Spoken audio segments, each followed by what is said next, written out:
not gonna remember for you. It's not very in like nice. the worst way possible.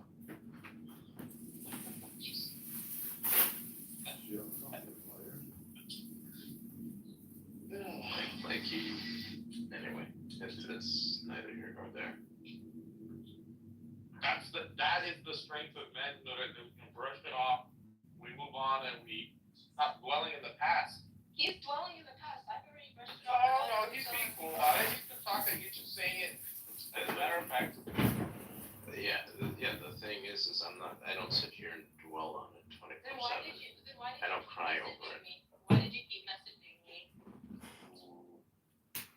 What? Okay, check the DMs. I lost you on Telegram.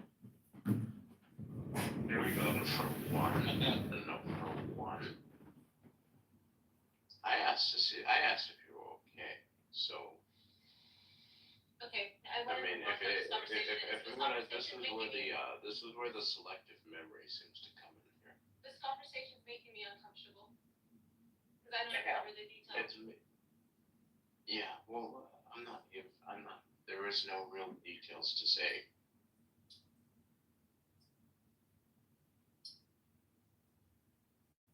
You said, There's really no moving forward. You can't take my challenge. That's a good analogy. Good analogy. Right. Johnny, do you think What would Johnny, be do you the think- difference concrete in your mother and God? Johnny, you're taking all the fun out of the conversation, Johnny. I get know it. I'm I not get it. running this guy. You've been waiting to do your shtick for a while. I did see you. I saw you in the chat. You said Andrew asked me 30 minutes ago or something like that. That was about 2 hours ago. It's not a long time. So I get it. You're chomping at the bit. I just want to say, look at me taking it apart. That is what. I mean, it wasn't taking 2 hours. taking this. If you're gonna regale us with You guys are really gonna have to work on just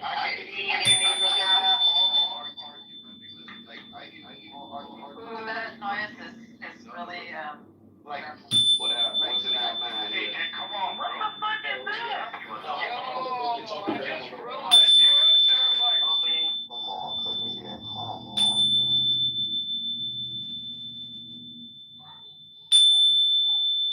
Come over, bro. How you doing? Come on. Okay, young pop, we're drinking already. Sorry, it's my sound attack on people. It's my Zen Bell weapon. It's how I wake people up in the slumber. Let them kick, become fascist in the process. Nothing ever. Everybody need room. Start the grim right now. We're really gonna go back to Ultra Derecha.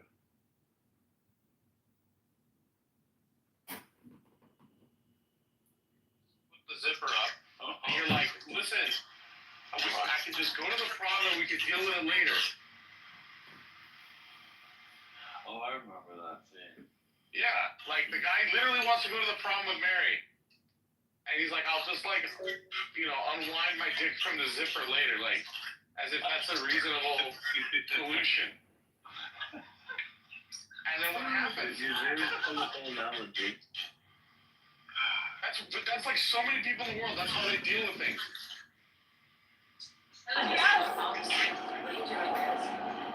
Just saying, it escalates and then suddenly you find yourself in handcuffs and you're like, how did I end up here? That's like, well, because every time that we were going to resolve the problem, you said, nah, I don't want to talk about it. Not now, I don't have time for this. Okay, well, it's like Simon says, you can avoid reality, but you can't avoid the consequences of reality. Yeah. Well, Hassan, I'm very sorry for anything that I said to you that was not justified. I don't remember all the things that I said to you. The ones that were justified, she's not sorry for, bro. I mean, like,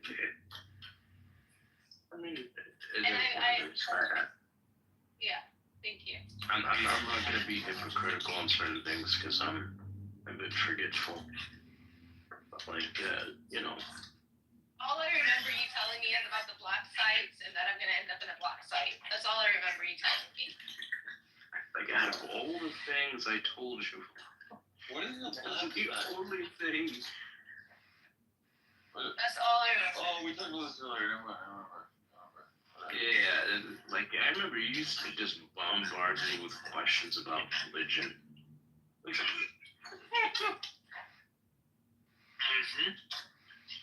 Like, no.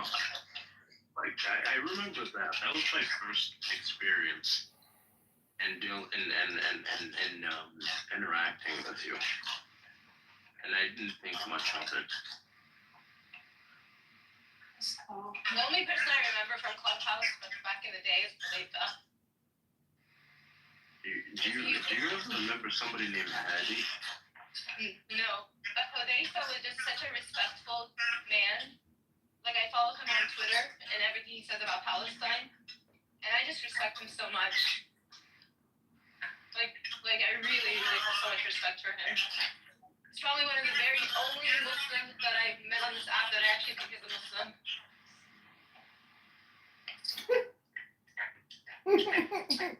She's the only Muslim. She's the arbitrator of who is a Muslim. Oh, it's my too. The feedback is like tremendous. Yeah, I thought it was me, so I muted myself for a second, but it was still pretty bad.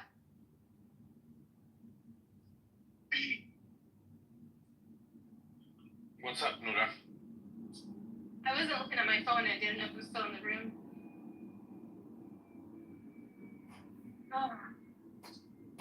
Is there feedback now?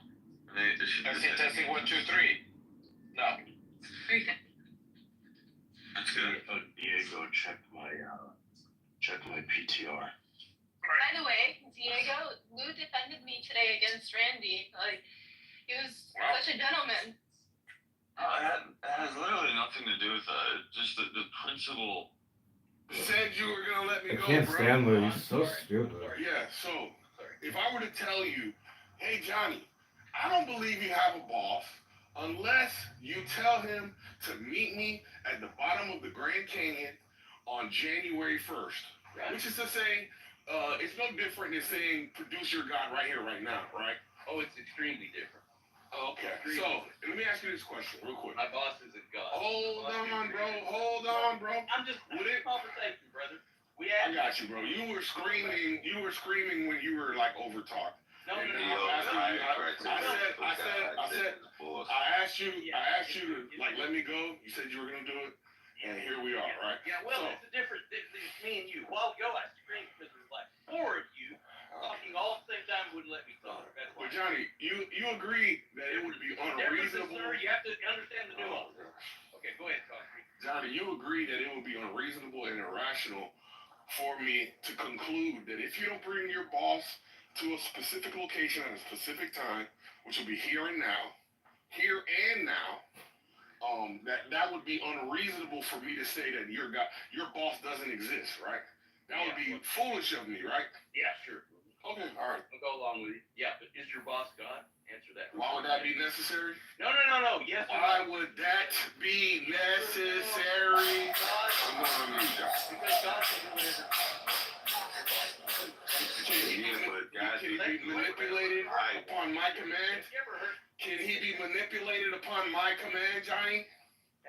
Have you ever heard? Can he be manipulated upon my command? Johnny, if God can do whatever he wants, can God exist and not reveal himself to you? Wait, now I've got somebody else talking. Johnny, Was somebody crashing out just a second ago? Concrete, was that you? Johnny, I have a question for you. Like this, I think you're. You're not gonna get nothing else out of Concrete. So Okay. Johnny, I got a question for you. Yes. If God can do anything, can God exist and not reveal himself to you? Wait. Who asked me this and asked me again? God actually. I heard you say that God can do anything.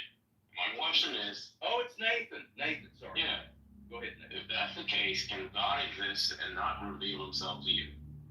Can God exist and not reveal? Of course he could. Okay. So how would I be able to show you God if God won't reveal himself to you? Because you're the one that says that God exists. I don't know how. That's your problem. I don't know how you'd be able to do it. So God bless people like the theists, right? The ones who believe in God. God has given them the ability. Listen. Yeah, I know. Well, thank you for acknowledging that. Yeah, I get it. It's not my problem. So don't ask me how to do it. You're the one that. Listen, it's like like a person that's colorblind, who's incapable of seeing like certain colors. That's the way you are with God. So God bless them. Yeah. Johnny. So God bless people. Johnny, hear me out, bro. Hear me out. Yeah, okay. God bless theists with this thing called common sense, and a lot of atheists don't have it. Yeah. Right. We don't have any common sense. I'm Exactly. the planet ever knew. But listen, that doesn't help your dilemma. Your dilemma is. I'm not in a dilemma. That's Lee. You're doing it again. Wait. Do I need to shout? Your dilemma is that you cannot produce your claim. Johnny said. And I don't give a shit about Johnny. Johnny, I'm gonna tell you where this comes from. You have a bad relationship with your father, bro. That's why you won't submit to God. You're scared of authority. That's all that is right there, bro.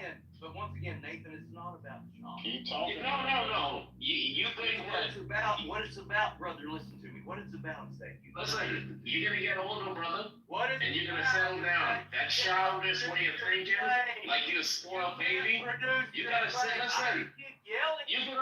You can have to talk to God about all the shit you've done. Speak for use a small bit, yes or no, and things like this. Feliz Cinco de Mayo, Danny. Yo deseo una cerveza y una tequila para tú y tu padre y tu mamacita y tu hermano. Johnny, this is historically bad, man. This might be my last night, so I just want it recorded. You've quit in Clownhouse? History is bad. Nathan, No, I have a colonoscopy tomorrow. Not just regularly bad. Oh, well, I hope you have a good bowel movement in the morning. You know, there's No, atheists it's in gonna here be who all are, night. they're ashamed that you're All You night. know that, right? All night long. All night. Yeah, I know. All night. All night long. All night. Oh, I can't see God. All night. Give me one All argument. night long. All night. All night long. All night. Well, Nathan, Can't follow simple directions, bro. That was 15, Nathan. I asked for an outlaw, and God It's always the same thing with them, bro. We got 20 people. It's either. Nathan, Oh. you can shift gears all you like. And I This will. God wants me Are to you stop everyone eating in my this meat. room This God wants me to not be an alcoholic. This God Are wants you me thinking inside your head and projecting out to me, and I'm projecting inside my head back out to you right now? Hello? All night long, all night, all night, all night long. I think Nate money was the other time, right? I was driving down the street, right? In my parents' car. This is the dumbest. I hate people. Danny, I think I'm beginning to become a real hermit because I really hate people. I've truly learned to hate humanity. And if it was legal, I would carry a firearm on me. And if anybody that I felt should no longer live because they are an absolute drain on society, I would probably ask them to please step aside. Johnny, you're not an atheist, bro. What you are is a lukewarm Christian. But this is how stupid you are. I didn't put out. No, let me don't be charitable. You're a backsliding Christian. That's all you are, bro. Somebody that made a Listen, decision it's gonna be okay, bro. It's gonna be none of okay. you can back it A up. little Bible will clean up that damn terrible life, And you're bro. so mad that now you're down to making. You hear that, Nathan? You hear it? You hear it, Nathan? That's how upset you God are damn it. that you can't produce your claim. How does it feel to know that your God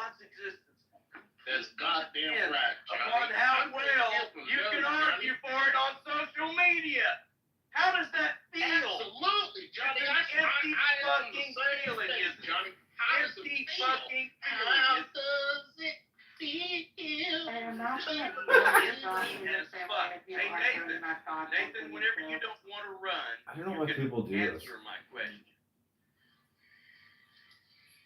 Bro, I got you figured out, bro. You're a dime a dozen. Yeah, I'm. If I was drinking. Dime a dozen. That was funny. Why do you want to live So forever? like you are I done don't. a dozen, Just wanna she live healthy. said, well actually boys good like to you go is the now. line. How old are you, Danny? You mean you feel healthy now? Because No, I'm overrated, good to you're go now. lush, Like, and I can hate it. possibly And the find grass now. stains on my knees, they won't mean a thing.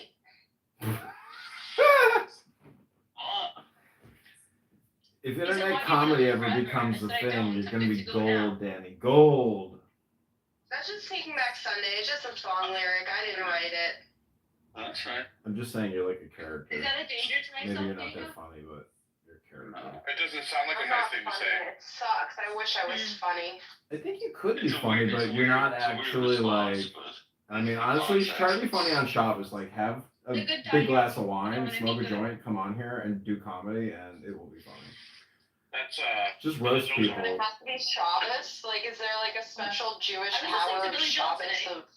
and comedy and like Well, Clubhouse or good. something? Yeah, you'll be breaking Shabbos protocol, so it'll be extra special. That was my grandpa. Oh, what was that about?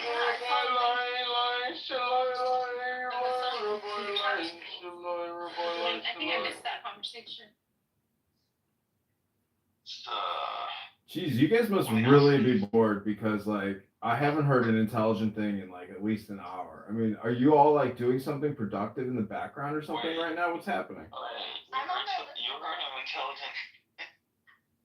You're saying you heard an intelligent thing. Listen, Luges, Loges, whatever you call yourself. I mean, what are you gonna do with the rest of your life? Because Clown House ain't going nowhere. Man, if I knew the answer to that, I think I would. Yeah, I listen to people. I've been listening to you guys this room all day. I mean, it's a miracle that Diego finds the time to actually host a room all day long. It's just remarkable usage of time. Clearly, he's developing an ingenious business at this very moment.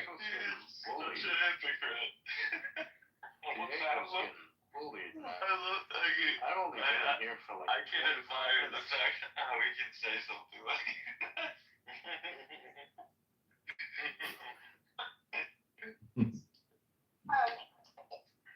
I mean, I know you went to the gym, Princessia, but the fact that you're on here while you're at the gym is a net negative, stupid. You got to turn the phone off when you go to the gym. Don't be one of those losers at the gym looking at their phones. Okay, I'll tell you what, because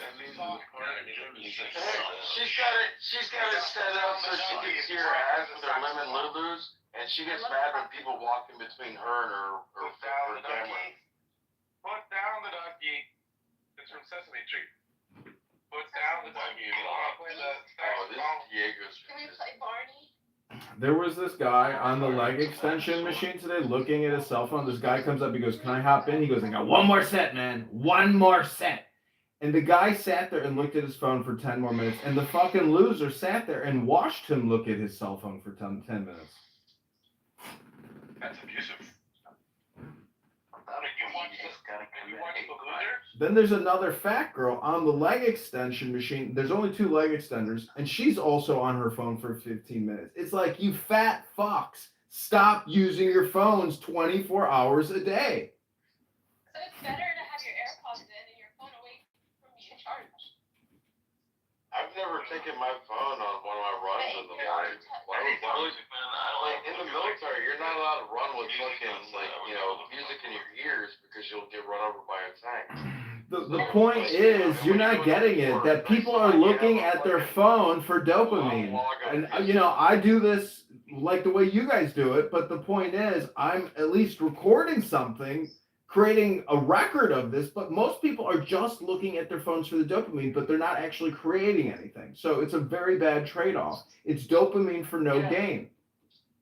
You think that because the replays are on, people are going to remember this shit? I just do judo and wrestling exercises and call it a I know. day. Do that for about 3 hours. It's like an empty hole. Well, I mean, keep throwing a hot dog down the hallway and expecting to please a chick. I mean, I don't seem like a normal. Huh? I would just lift. Yeah, if you're lifting for like 3 hours, that's like Lifting for 3 hours? Who lifts for 3 fucking hours? Who comes on Clown House 40 hours a fucking week? 80 hours a fucking week.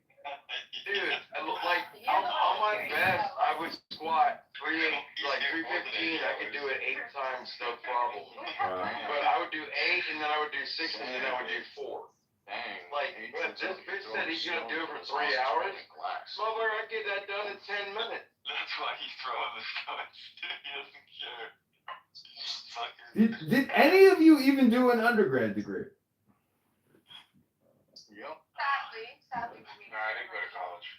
Well, you're a self-taught praxeologist. You know, you should be teaching praxeology to the world. I don't know why you haven't packaged it up and started selling the system yet here on Clown House. You're here so much, you might as well start selling praxeology because it's a winning system for success, right? Duh. Oh,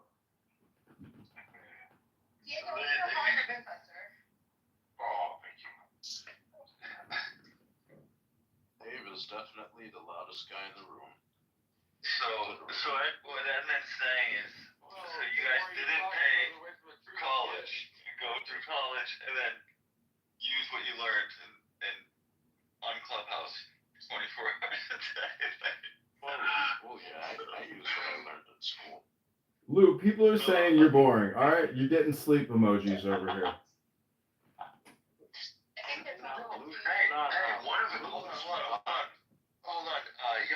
the whatever account you lost on YouTube yesterday, one of the fucking I don't know what you call them. They're not people, but one of the accounts, it posted in the live chat, and I was like, what the fuck is that? Because it was in a different language. And when I put that into a translator, it was literally saying it's OpenAI, yada yada yada. So I wonder if that's what got No. This guy Longmont Potion Castle has filed multiple copyright claims against all my accounts, and that one got deleted, and it's, you know, you just gotta let it go. It's like because you're not making any money from it. It's like, okay, oops, I guess I lost a couple years of recordings, but you know. Why? What is he? Nothing. It's his name. It's just his fucking name, Longmont Potion Castle. He's upset that I'm creating YouTube videos called Longmont Potion Castle prank calls, and I'm just putting Clubhouse videos up, and you know, it's like diluting his brand. So he's obsessive about it, and he has filed multiple copyright claims. Yeah. So is it that guy that you played one of the recordings where you're like losing your shit laughing? With the pizza. I wanna order 3 pounds of pizza. Is that you? I think maybe that's the Mary Kate Ashley pizza party video. I think. I don't know what you're gonna do. Lou, do you even have a YouTube account? Like, do you have a job? Like, what do you do here? You know, who are you? I'm a professional father. No, I know you go to Costco and you're a praxeologist. I've seen you in your jalopy, but you know, Lou, like, what do? Do you live in your mom's basement? Do you rent a studio apartment? Do you have a job? Do you have savings? Like, what's going on? Hello? No, I'm basically burning. I need to get a job. I'm burning through all of the savings I had. So. You have savings. What decides to stop being successful? Well, I mean, why am I here? What are you gonna do? He's burning through the mid-eye oil. What are you gonna do? You gonna go work at Jiffy Lube, change oil? Hold on. Somebody else. No, I got another room. I got another room open called Chillas and Clowns. Doc is in there. He's not gonna have me, probably. No, Abby is in Clown House Comedy Room under the name Deborah.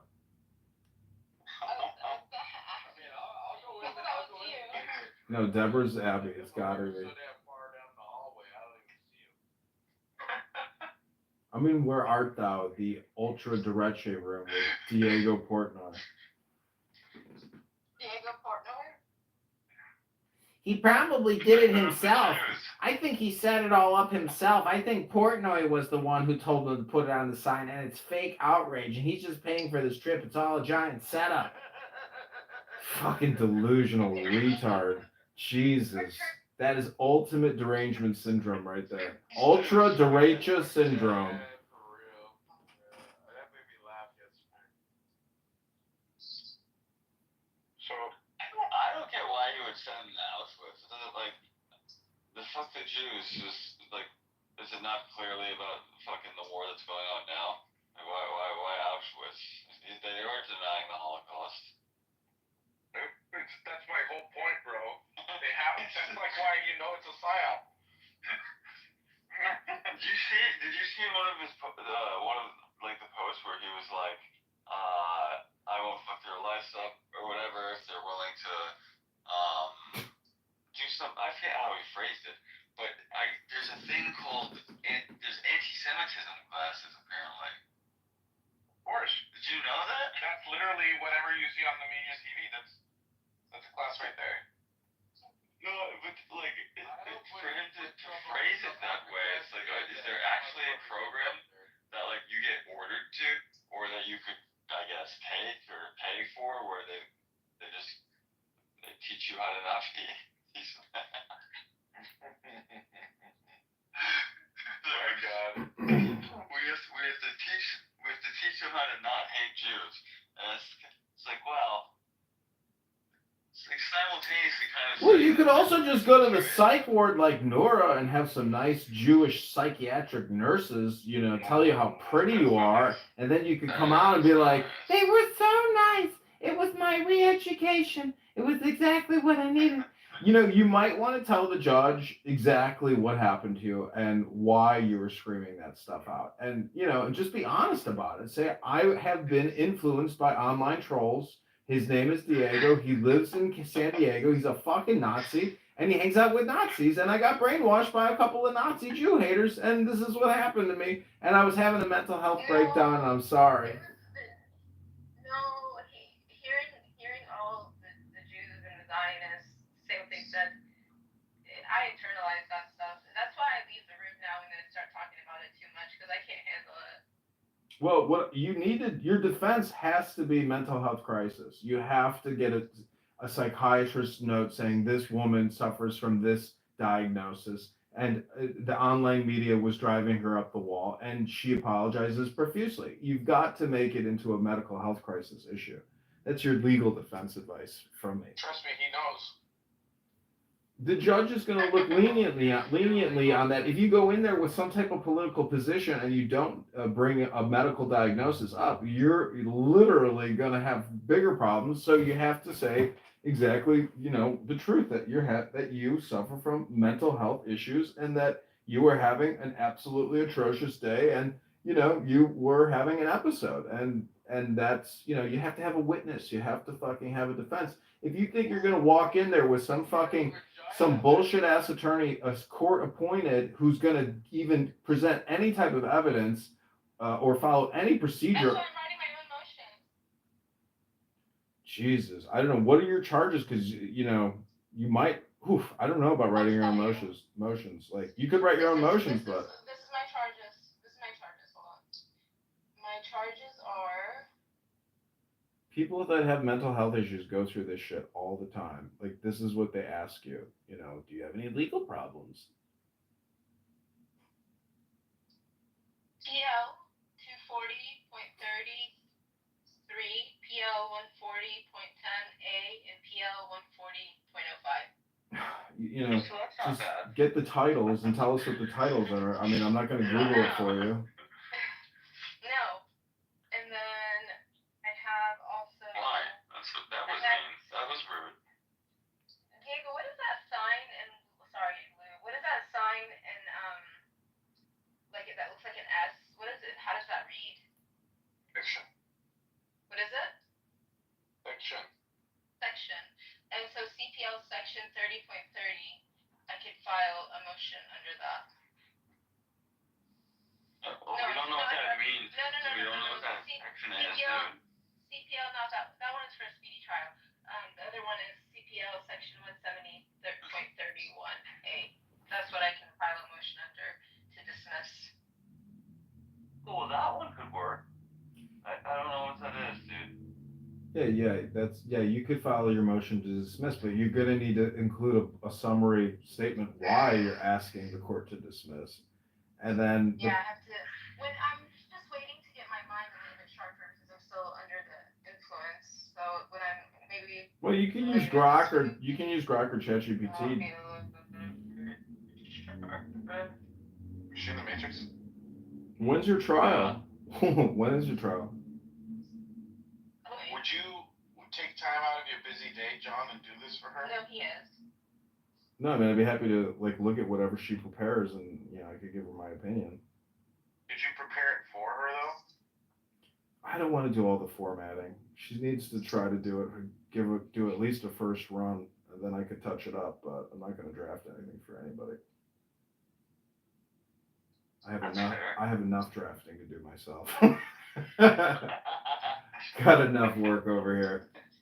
Not going to take on somebody's pro bono case. I mean. Hey, I saw Grok. I think didn't they say that you can ask it to like do legal formatting now? Yeah. It does it? Yeah, probably. Oh, You can also just draft something and then upload it. Yeah, attach the document and say draft this for legal like a legal submission.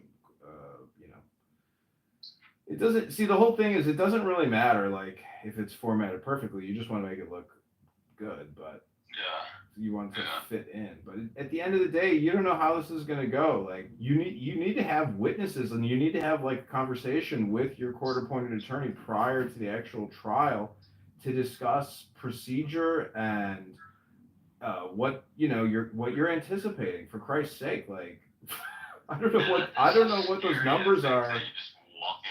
Yeah. With, like an attorney that you have no idea what they're really actually going to work. They're gonna wing it. Serious. They're gonna wing it on the moment, and like maybe like what if you request a jury trial? Like like that's a $600 fee. I mean, you don't know. Like they might try to like pin you against the ground and give you some type of deal or like take like what if you're actually facing jail time? I mean, do you have any idea how fucked up that would be?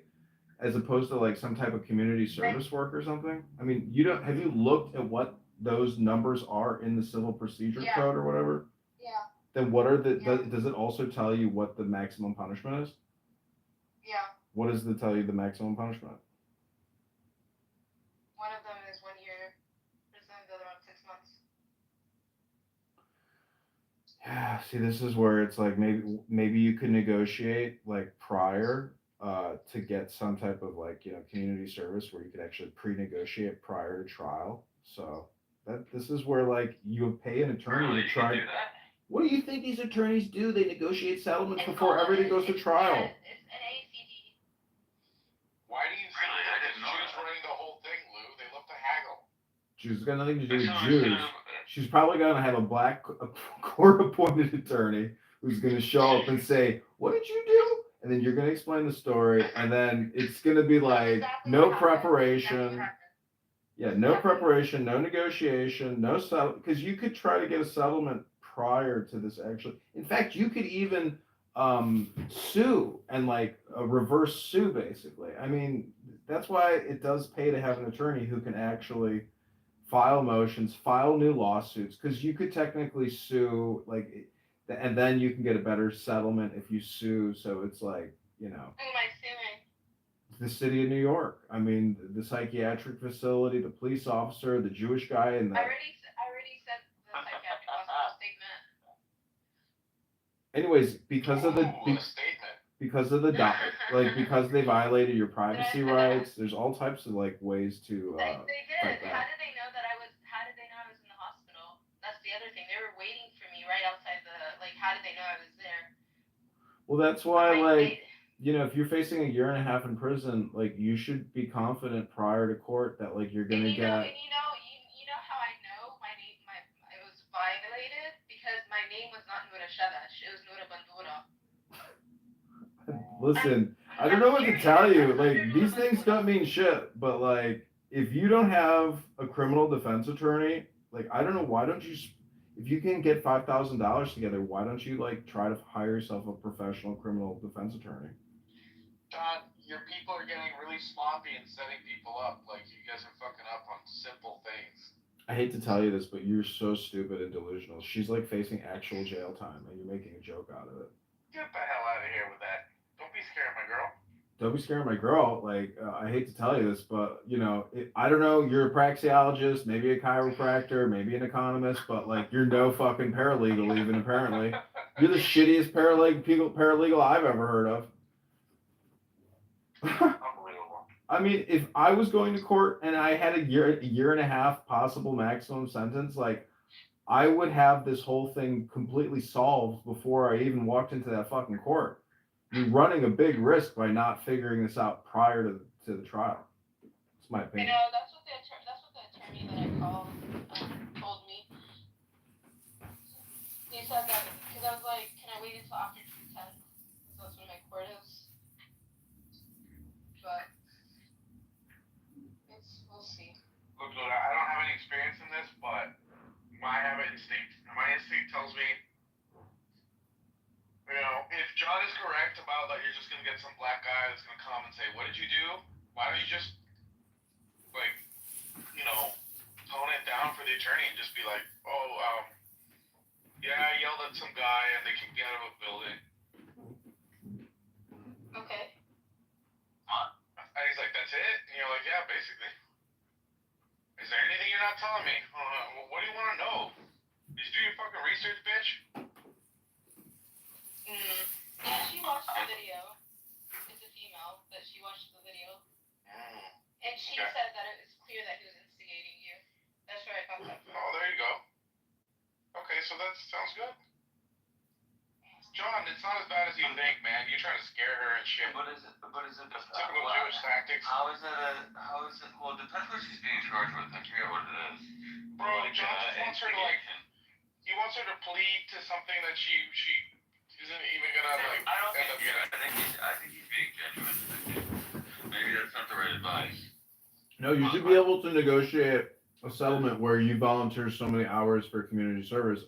And actually, I would be proactive about it. I would probably like find a rabbi or some type of Jewish charity and say, "Listen, I made a big mistake and I got a legal problem, and I want to make a mitzvah and a tzedakah, and I want to volunteer my time prior to the sentence so I can submit an affidavit to the judge saying that I've been proactive about trying to heal the divide in the community." You know, John, wait, hold on. I'm a politician. This is how you have to create content to justify and to get yourself out of trouble. John, what do they call friends of the court that write letters to the court? Amicus brief? I don't know, but I know what you're talking about because I've seen it before. Yeah. Can you literally, why don't you just write an amicus brief and say, "I'm part Jewish, he's my girlfriend, he's not, like, she doesn't mean these things, it's all gravy." Are you projecting? I'm not part Jewish. Sounds to me like you're projecting. Eroticism identifiable with my. You may have missed the part there where I said you'd be proactive about trying to like volunteer time and saying you made a big mistake and a faux pas, and you want to like help the Jewish community and make amends and say, "I'm sincerely sorry and I'm a peaceful person, I'm nonviolent, and I was having a bipolar manic episode. I was under a lot of stress." You're gonna have to like know what to say. If you just go in there with your stupid typical bullshit and you don't rehearse yourself, like, you're gonna maybe go to jail. I'm not trying to scare you. I'm telling you to try to be more proactive and take more action now. To jail. You know how busy those jails are? Why would they want Nuda in there? It's 2025 and you know, Trump is the president and I don't know who controls or who she's gonna face, but you don't know. Like, it's possible that a prosecutor just meets with you prior and says, "Listen, I'm willing to like, you know, waive the charges." Ooh, so this is why you've got to be proactive and strategic and conservative and swift. You have to be swift. That's the big word, swiftness. Did you get arraigned? I was arraigned on March 10th. So who's the prosecutor? At the time, it was another African American woman. I don't know her name. Mm-hmm. So it's wow. Okay. And then you said some of the evidence was like, you calling people niggers. So she just told the whole story to the judge right there when you got arraigned? No. Oh, okay. She There you she went up to the bench. My attorney went up to the bench and said something to the lawyer because they wanted me to have supervised release. But before that, it was going to be a big bail. But I think some people made some phone calls for me. I don't know. Because the charges by the NYPD were much bigger than what the ADA or the DA gave me. Isn't that usually the case? Or no?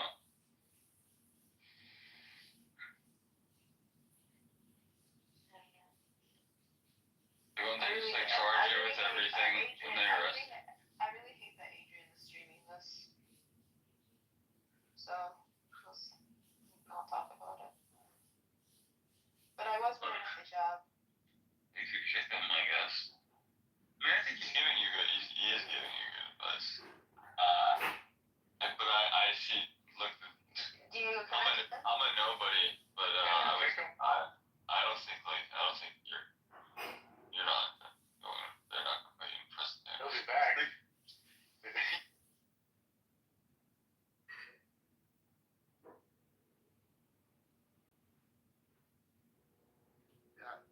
I think somebody else opened up a room.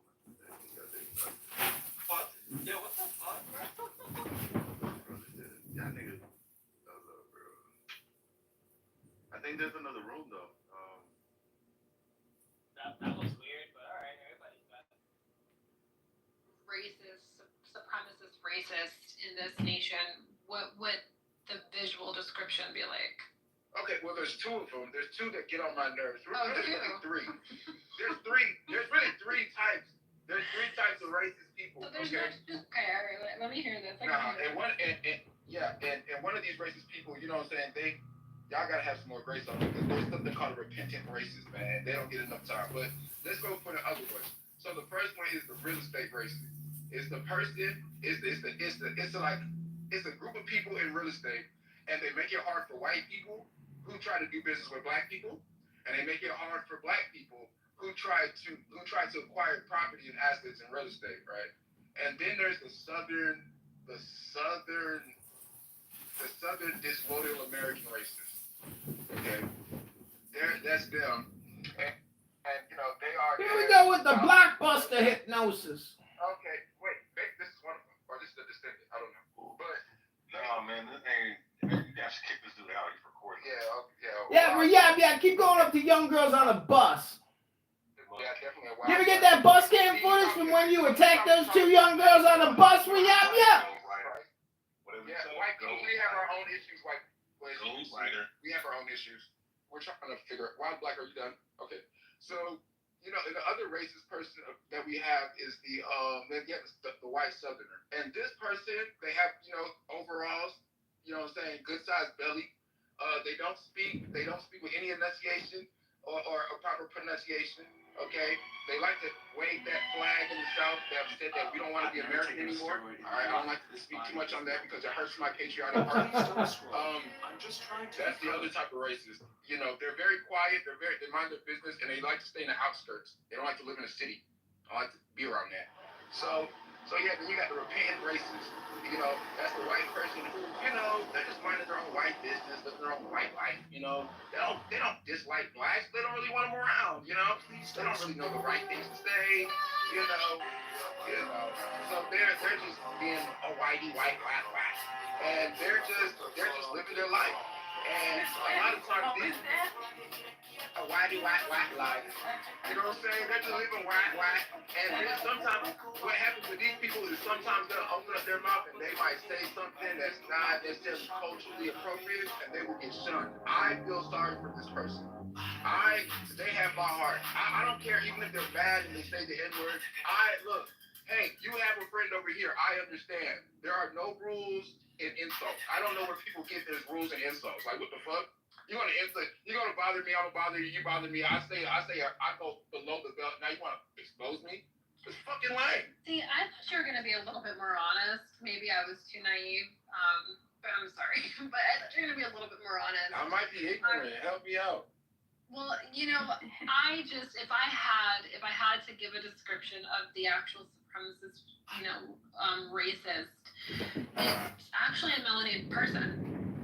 It's actually the person who makes the investment into the belief that racism is at their doorstep every single day that they go and open up the door and walk through their own threshold.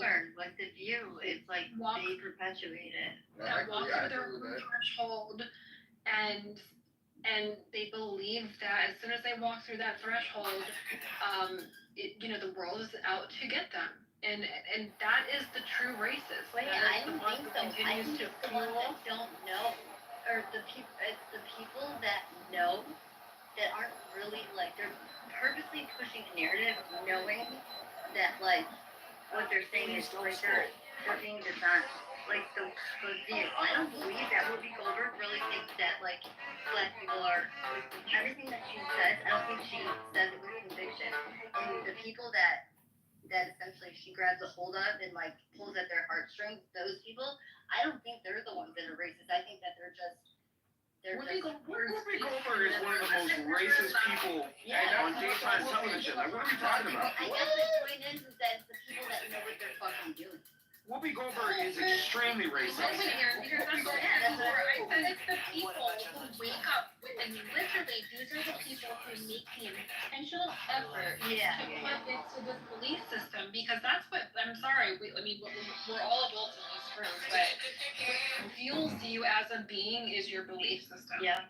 What you believe is what literally fuels you each and every hour of the day, is what you believe in. If you didn't believe in something, right, then you would see the side of that as well. You would see, if you didn't believe in God, for example, there's a lived experience that you will have if you don't believe in God.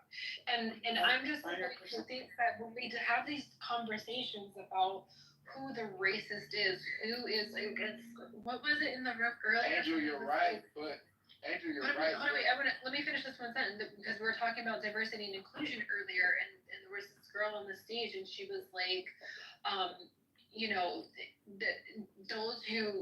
it's a detriment to the business owners if they don't have this diversity and inclusion, because they're making a threat to themselves. Like, but who's gonna put action into that threat? She's like, the public. And I'm thinking, yeah, you're fucking delusional. You really believe that the public, the mass of this nation is going to be the ones who put the action into the actual threat. No, it's gonna be the individual with a fucked up mentality, with the selfish, narrow mindset that somebody's out to get them every fucking day of their life, that they can't make sustainability happen for themselves and generate prosperity for themselves because some fucking mystery person who just so happens to be white is somewhere in their way. Like, it's crazy. And they actually look for it. Like, if I look for a fucking problem, I can find one. I guarantee you. That's why I come into Clubhouse. So. Sorry, I'm joking. Now, I feel you, Andrew. You 100% right. And you're right. I did not include them in my settlement, and I do that. Oh, you didn't give any description to them. No, I did. They were all white. Because Angel. They were interestingly all male. Angel, love you. I know, I understand. But look, see, I'm an equal opportunist. When it comes to that, I don't like to have a conversation around white people or on white spaces. Because the way I grill black people about that shit, the way I grill niggas about nigga shit, it's not for white people to hear. It's not. It's really not. It's really not. But you're right. I did not include them, and that was my apology. They're in there. I don't like these black terrorists, and I don't really want to go into debt because, like I said, the way I grill that shit, but I don't like the black terrorists. If I could just find them and the few other just black opposition, if I could just find these people and just move these people to an island, we can get them all out of here, but Definitely, yeah. They're definitely part of the racist family of them. No, check it out. White people are not holding black people down. Black people are holding black people down. Can we not do this in front of white people, please, Jesus Christ? There is no such thing as a white person. There is no such thing as a black person. There are only the righteous and the wicked. I think they like to hear it. Like, even as a black woman, I've had rooms showing love to white folks. I've been called a dead witch and things like that. I understood as a little girl that you can't win them all. Not everybody's gonna love you. But once again, it's like a broken record. All they gotta do is say a black person or a black woman said they didn't like us, and here we go. A bunch of black people have to take turns kissing where the sun doesn't shine. So once again, the next time I have a room showing love to white folks, are you guys gonna be there to defend me when they call me a bad witch? Just Or pick are you me, just I happy will. to hear a bunch of men kissing on that ass? Oh, okay. You know what I found interesting earlier in our conversation was the topic around the diversity and inclusion, and I know the young lady was just trying to, get me to understand her perspective of this, but what's very interesting is that you have black people who will literally be open and they'll be honest and they'll say, hey, listen, like, I won't support a black business. Like, I just won't do it. And when you begin to talk about this diversity and inclusion and, the companies who had to be forced to create, or structure this in their businesses, you begin to have this a little bit more of a gazed lens per se in regards to, well, how does this make sense, right? Like, why didn't diversity and inclusion be solely for black business owners? Like, why wasn't it just an element that was promoted specifically for and only black businesses? Like, create diversity and inclusion within your own community and elevate it to its truth, because the truth of the matter is that there are such injustices, there are such prejudices, and there are such biases that reside within the community that literally create the actual detriment that many fall victim to, regardless of where they're starting off, whether it's coming from a D zone real estate area or they're coming from an A zone real estate area. It doesn't matter. It was funny that Big Rex, you were like, oh, the first one is this, this real estate racist, right? Well, we all know that real estate really is kind of the foundation of wealth for this nation, right? Like, that's where people took all their money, right? Is into their real estate and their assets, let's just to say. But there's this conversation that's not had about, what it means to be diverse and included within the community. That is only portrayed on something that belongs into. What is all this babbling, Angel? What are you even talking about anymore? This is just like rambling. Can I add something real quick, man? I'm gonna be real with y'all. I can tell that most of y'all don't really like interact with black people like in real life. Like, number one, man, black folks ain't really thinking about y'all like that. That's number one. Like, Clubhouse is a world within a world, man. Y'all know that this shit don't really exist in the outdoors, man. It's a lot of things that, like, when you live in certain environments that you're dealing with, you're not thinking about no motherfucking white people because you don't even see white people. That's number one. When it pertains to black businesses, I would ask how many of y'all venture into a predominantly black area in your city and go shop at a black business. Like, I don't have to think about shopping at black businesses because that's just what it is. Like, I don't have to think about it. I don't have to force myself to go say, let me go shop at a black business. Like, I'm around black people. I know black people of all walks of life. I know that there's some shit that's going on that, that's harmful. Like, I ain't gonna try to spend that shit no kind of way. I know it's shit that's harmful going on. But I also know that the people who speak on our community, especially on this app, it's like, man, I'm hearing the things that y'all saying, and I'm like, man, it's clear that y'all aren't there. Like, it's clear y'all aren't moving through there. Because if I start making some gross assumptions about, like, let's quote unquote the white suburbs or whatnot that I don't live in, I don't have an experience out there. I don't know what y'all be doing. I don't care know what y'all be doing because I don't. Well, some people go to Kenny Rogers Chicken. Some people go to Chick-fil-A. What's the difference? Chicken's chicken. So it's like it's just these weird conversations. I will say this though, and I'm gonna land. Cane's chicken is Cane's chicken. I'm gonna land on this. Clubhouse has made me realize that Black Americans and white Americans got way more in common than we realized. We're all narrow-minded as Americans. Like in our worldview, we tend to think that our world is the only thing that matters because we've all been fed a, idea of American exceptionalism. So it is what it is. But like we're not that much different. I do think that if I have an issue with white people, it's more so like not realizing. Don't forget, Colin Powell was black and he did 9/11. Why y'all even got him on the stage?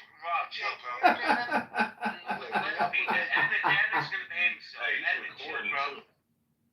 Edmund, do me a solid, bro. Just chill out for a I'm little. just saying, Colin Powell was black and he did 9/11. Okay.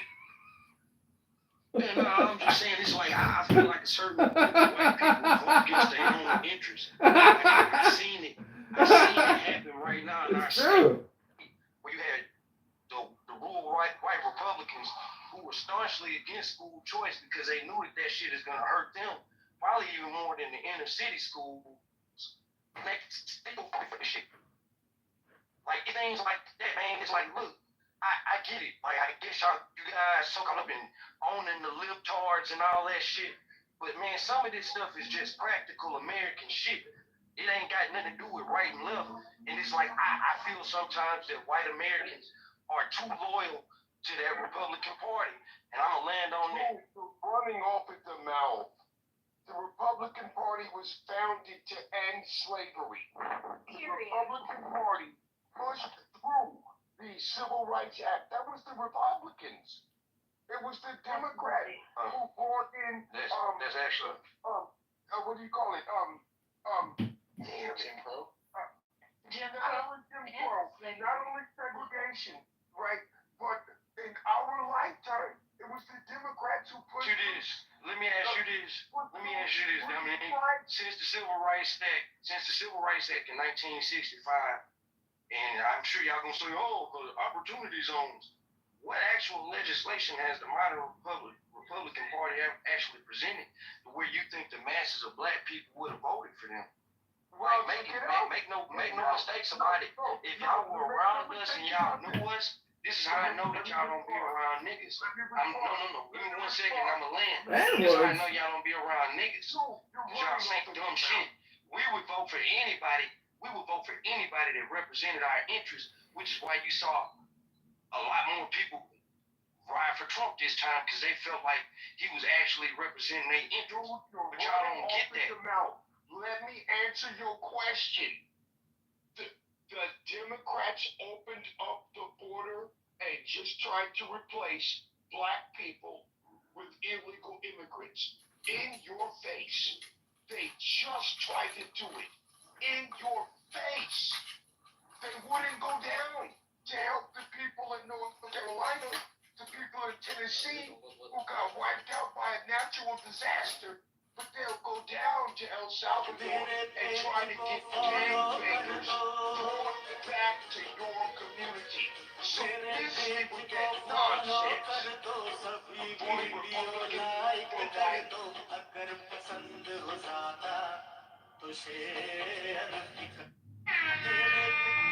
Yeah, I'm really upset about it. I feel hoodwinked and bamboozled.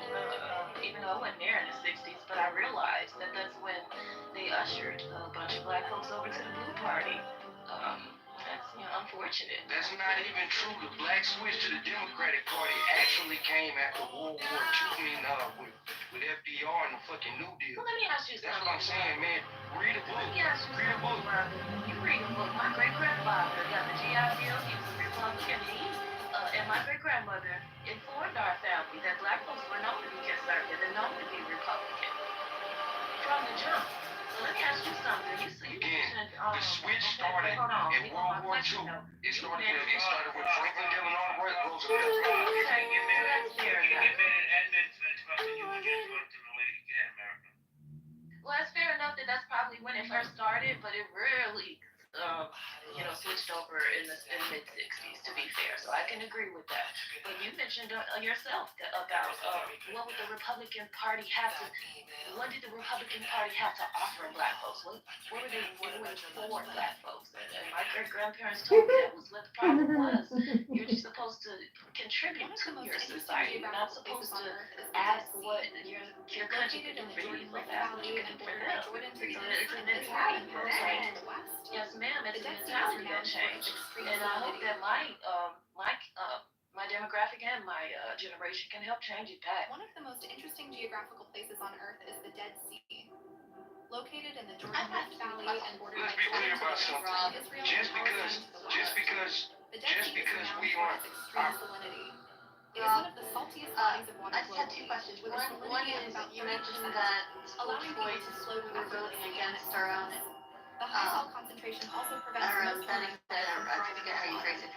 Additionally, the Dead Sea is recognized for Why its do you therapeutic think mud-rich we're minerals. for us like before? One of Secondly, the most interesting geographical places on Earth is the thinking Dead out loud Sea. here, but historically, weren't black people kind of anti-federal government? Like, weren't they questioning? They didn't trust the federal government. So, like, why do they keep voting for this big government party? Why wouldn't they want more local power?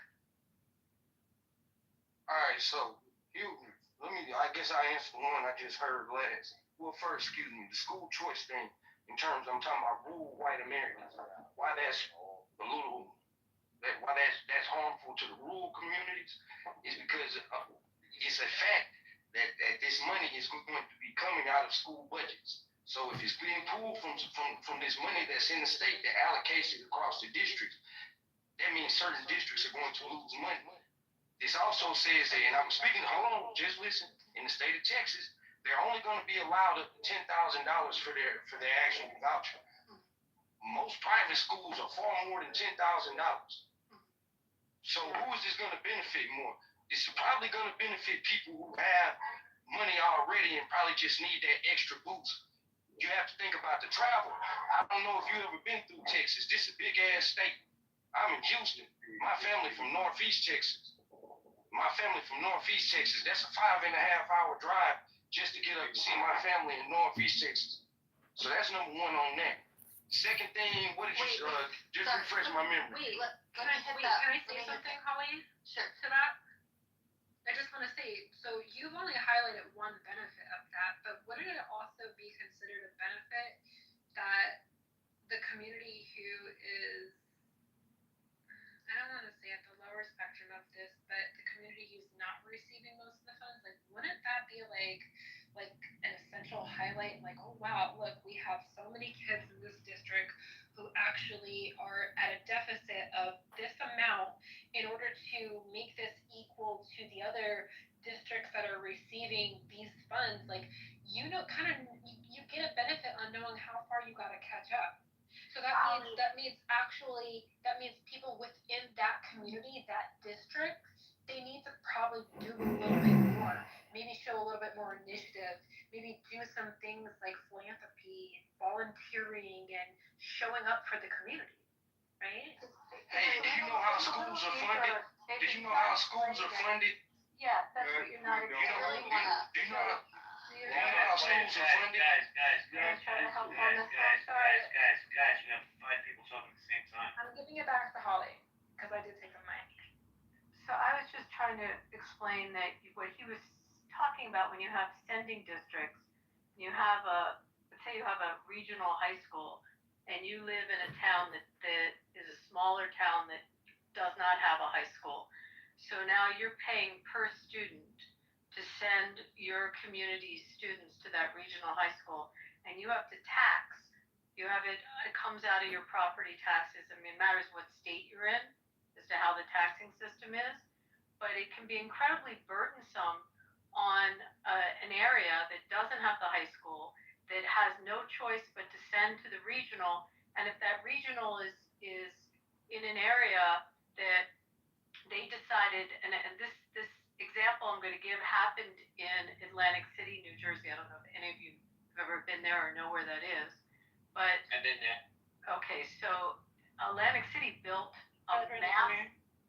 they built a massive high school, an urban high school in Atlantic City, long time ago for like over $100 million, like an absurd amount of money, and all the down beach districts that might have had, some had elementary schools, some might have had middle school, some didn't, had no choice. That was the regional high school. So per student, they were being charged like back then. And again, I'm talking, let's say, 30 years ago. I forget when the school got built. Like 15 grand a kid, something like that. It was an astronomical number, and they're stuck. So the school choice would give, that amount of money to kids in their district. They could choose to go to other schools, and they don't have to pay for those each child going to the regional high school that they don't want to go to. That it gave that opportunity for them to have the area. I mean, just those other choices. And that's kind of great. You're getting hit in your property taxes. So that's what you're paying. I want to clear something out before I interrupt. So I just said,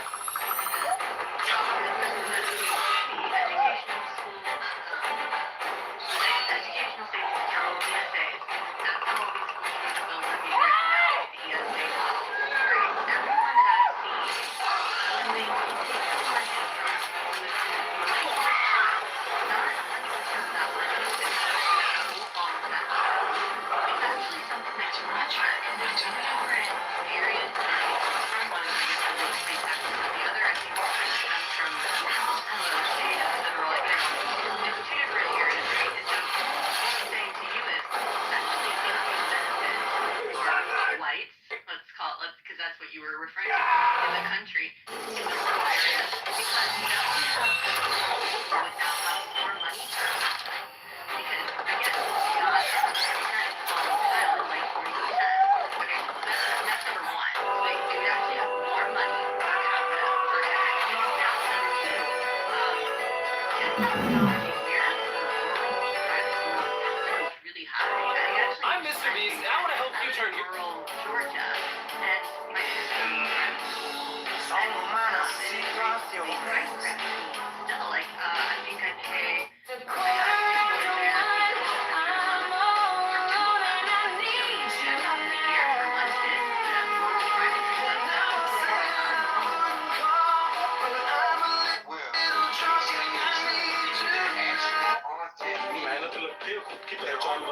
private schools in rural Texas, and that's from east, south, west, north, around they're the bulk of Catholic the private schools? schools. You're Catholic?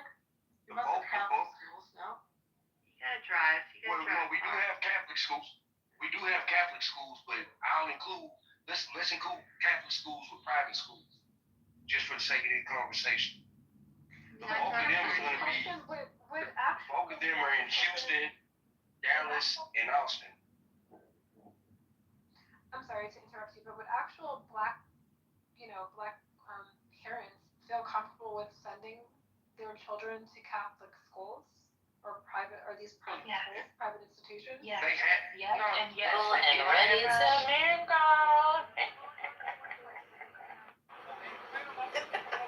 And even if $10,000 wasn't enough to cover Bob, who are you to say to, the family, the Johnson family, oh, sorry, we're not gonna pass this bill because 10,000 really isn't enough to cover, so try again next time. It only benefits who are you to say to the family that we're gonna bridge the gap?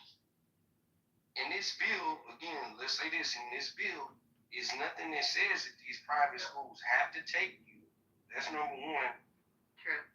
Number two, in the assertion you say, who am I to say, and I'll say, who are you to tell me that you have the right to tell us where our tax dollars go? We don't do that in any other thing.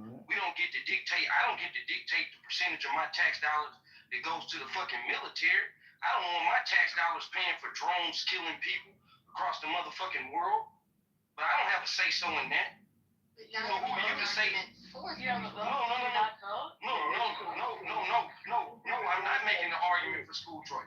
I'm not making the choice. Hey, brother, now I vote very much. You have a voice. I vote very much. You have a voice if you vote. No, check it out. It's moving the goalpost again, but that's okay. Brother, you sound like you on some type of drug or something, man. You sound stupid. So, right, let me be clear. I'm not even talking to you. Let's not do I'm not even talking to you. But let's stay on the topic and have that that conversation, because she's absolutely right. If you vote, then you have a voice. So you literally said that you don't have a voice, like you don't get to have that sort of Who said I don't have a voice? Who said, when did I say that? Okay, I'm sorry, I'm misunderstanding then. Let me close my eyes. Are we all misunderstanding? I could have sworn he just. Wait a second, Rob, let me ask you, what part of Houston you in? I have a place in the Woodlands. I'm in Southwest Houston. Okay. And you're saying the part of Southwest Houston you're in doesn't have many choices for private schools? I'm trying to get clarity. Excuse me? Can you hear me? This isn't like the school complaint hotline. I mean, are there bigger issues you want to talk about? This is what y'all want to continue. I couldn't hear what you said, JB. Sound like the school complaint hotline. Okay, because Houston is one of the largest cities in America. I have a place down in Houston. And I'm curious about what he's trying to say, because I have family that goes to school down there, and the school system down there, I think it's fantastic. But what do I? It depends on like, if your family in the Woodlands, they're not gonna have no concerns. I'm gonna just keep it a bean with you. Like, it's certain areas in HISD that you're not gonna have a concern, like with, like, depending on where you at, because the actual property taxes are higher in that area. They have money coming in those areas that can offset any funding issues maybe that come from the state or the federal government. So make no mistake about it, it's a lot of people that are very happy with our school system and who have a big problem with this, and it's from a lot of districts like the Woodlands, Cy-Fair, Katy, things like that, because we already have a form of school choice. It's not a voucher system, but I can take my son to any school I want to, provided I can get him there. I can take my daughters to any school I want to, in any district, provided I can get them there. But they have school buses too. It's not like you have a choice. School choice is already in existence. It's the voucher system that people are really at debate about. And in our city, in Dallas, Austin, it's been very much, people are staunchly against the school voucher system. It was a crazy thing in the Texas legislature last year, where the blue Republican and the blue Democrats from the cities was lock and step with the rural Republicans from North Texas, West Texas, East Texas, South Texas. You know why that is? They were locked. I'll tell you exactly why that is, Rob. It's because those Republicans, I would be willing to bet, the ones who voted no, they come from districts where they're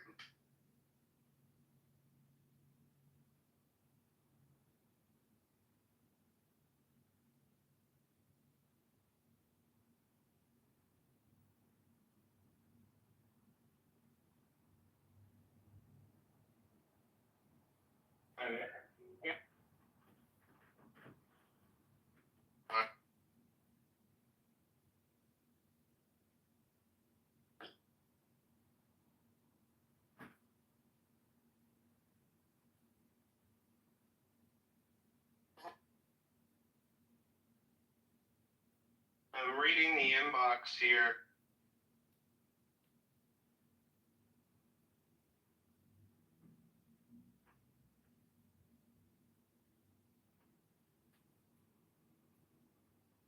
Angels, the same angels are the same angels.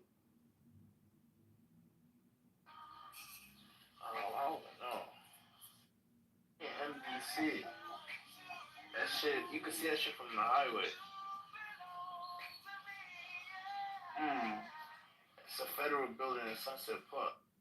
Are you? You're kidding me. All theists all recognize that Hitchens is one of the most eloquent, well-versed, Well, he's funny. well-spoken, He's funny, but he well-spoken, knows well-spoken his philosophical. Again, well-spoken Yeah. advocates for reason. Yeah. So, did you watch him and William Lane Craig have their discussion? Yeah, and you know what? He tore William Lane Craig up, and I know none of you are going to agree with that because William Lane Craig loses unless God shows up. Every theist loses. Every theist loses unless God shows up at the end of it. Just relax. So anyway, that's you guys want to shift the combo somewhere? No, Johnny, Make don't fun of You're Johnny, doing that's this fine. I'll join in with you. Just Trust chill, me, bro. hey, Johnny's got a lot of hard bark on him. Johnny's an Just old chill, man. bro. Johnny's got I like the hard grandkids. bark. It's good. Johnny has held dead people It's in his arms. deciduous also. Johnny does a lot of things. Apologizing and saying that basically Fair Greg enough. had Weird. Fair enough, Johnny. Johnny, I want you to meet somebody. and shit Once like you that. meet somebody, Yeah, let me meet somebody. don't go nowhere now. Enoch, are you there, my brother? Then we can say that Enoch. Now they're saving face, trying to, like you said, trying to appease their voter base. Where's this going, Rob? elected to do. How much longer are you gonna complain, Rob? What are you gonna do? Read a book to your kids tonight? What are you gonna do? Kick admins down. You gonna run for office? What are you gonna do about it? I'm gonna bring that to your trailer park. That's what I'm gonna do. Well, maybe you should try to run for office and spread the money around, or try to come up with some other type of solution. I don't understand. You guys are just like talking about nothing, complaining and shit, just like usual. Well, and you're on the same talking app with us complaining about it, man. So No, I'm complaining about your complaining, and Rayabia apparently is a very good gangbanger shooter or some shit. Gangbanger, I got you. Yeah, All I these know some is dirty that whites, bro. those riots, These some dirty whites that those Trump right sexual, cocksucking, retarded little fucking. Just judge a man by his words. That's it. You are your words. It's a white man on drugs and alcohol, yo. No, dummy. I'm just saying you are your words. So if you talk like a piece of trash, generally your ass is a piece of trash. This is why. Well, if he recording this for his YouTube, y'all gonna scream Rob Collect music. Yeah, I'll send you your royalties when YouTube starts cutting me a check. Scream some Rob Collect music. Your ass up, nigga. If you in Houston, Texas, come check out Soul Fried Rice. If you recording me, come check out Soul Fried Rice in Houston, the best fried rice in the city. Stream Rob Collect music. You feel me? I do consent to being recorded as long as I'm letting you know that you need to go check me out too. And if you recording me, you know what I'm saying, and you down with this comedy dude, I ain't gonna even say that, man. I'm about to tell you to do something you probably shouldn't do. Funny about this maggot. Oh no, this how I'm operating moving forward. When I feel like somebody recording me on Clubhouse, I'm gonna go ahead and make sure they know that they can stream Rob Collect music on any platform. Wherever you listen to music, I'm there. And if you're in Houston, Texas, look up Soul Fried Rice, the best fried rice in the city. And yeah, that's what I'm with. Hi, where are we recording? Are we getting paid? Well, shit, I don't know. Somebody that comedy dude. This full name Edmonds, the comedy Republican moron. Right. Comedy, are you giving us some cuts? Yeah, I'm sending out royalty checks with some steamed fried rice and some, all the good toppings, cornbread, of course. No, it's soul. What kind of soul. And I eat kosher, It's so all can you fried make rice. a nice platter for me too? But can you put a little bit of cash on top of You my platter? Jewish? I didn't know you was Jewish, girl. Send you a kosher plate. Look, I ain't Ribono Shalom. What kind of a white is this? Angel, I live about 10 minutes from the Jewish community. So I can definitely make you some kosher fried rice. I acquiesce to whatever you need. Oh, he ain't on the stage no more, so he ain't recording no stuff. I'm gonna start promoting Don't my drop my business. money back to the goo. Don't do that. No, he's recording. He just likes to get dropped up and down because that's a stick on this thing. Got nothing better to do. Make sure. Yeah, it's a make big sure waste you of time. Might as well have a little fun. At least a stack. Thank you. My birthday's today. I didn't know you was Jewish, girl. Geh kachen richtig in dein Eugen. Foster. Wait, what kind of white is this? Hold on. Only one trying to speak Yiddish. Guys, let me just say this. Big Rex, he does not represent the white community. Just want to say that. What kind of white is it? I don't believe in the white community, and I don't believe in the black community. I believe in the American community. Again, JB, I know he's an outcast, but I need to know what type of white this is. This is just for research purposes. Is it no person? I don't like to be compared to orange chicken. That's the first thing you gotta understand. What type of white are you? Is this an Appalachian white? No, man, West Virginia is the worst state in the whole country. What type of white are you? I think he's from West Virginia, guys. Because he's definitely not a method. Man, is that Kalima? No, he's from Chicago. Yep, that's me. Man, what the fuck? What you doing in this space, man? Stay out of these rooms, man. It's dangerous. Don't nobody disrespect Kalima. This is my real life. Like, this damn near my best friend, man. I kill you behind her. Let's be honest. Blacks have taken over the education department, and they're all living on a pension. Oh, shut the fuck up. Actually, you know what? I want to share with you, Rob, an interesting thing. In Georgia, over the school choice bill that we couldn't get passed, we actually had a historic thing happen. Our first Black Republican state senator, she switched parties. What is her name again? Keisha Maynard. Right?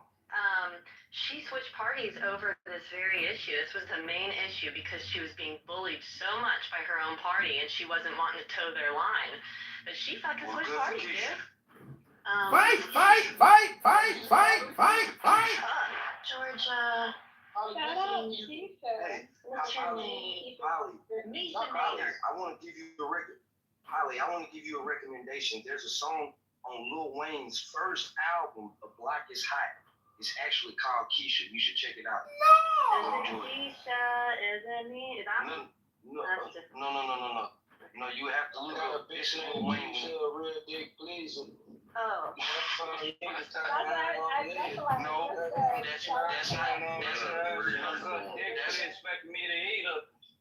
that's not what I'm talking about. It's Lil Wayne when he couldn't cuss. What's up with Kanye sucking dicks and flying swastikas? Where's that at again, Holly? Fulton County, in Georgia. I think she's our first Black. Yeah, she's our first Black Republican woman. Okay, so maybe we've had. All right, so she's the first Black Republican woman. Anyway, she's not. America talking? That took a lot of balls. No, she was a Georgia state representative. First black, well, we got basically 8 black mayors in the state of Indiana, and one of them is a Republican in Marion County. Wow. Yeah, she's 40. Marion County is Indianapolis. Is Marion County Indianapolis? Town, yes. But she the one that was in the bikini or something like that, trying to get votes, something like that. Misha? I don't think so. Allahu Akbar!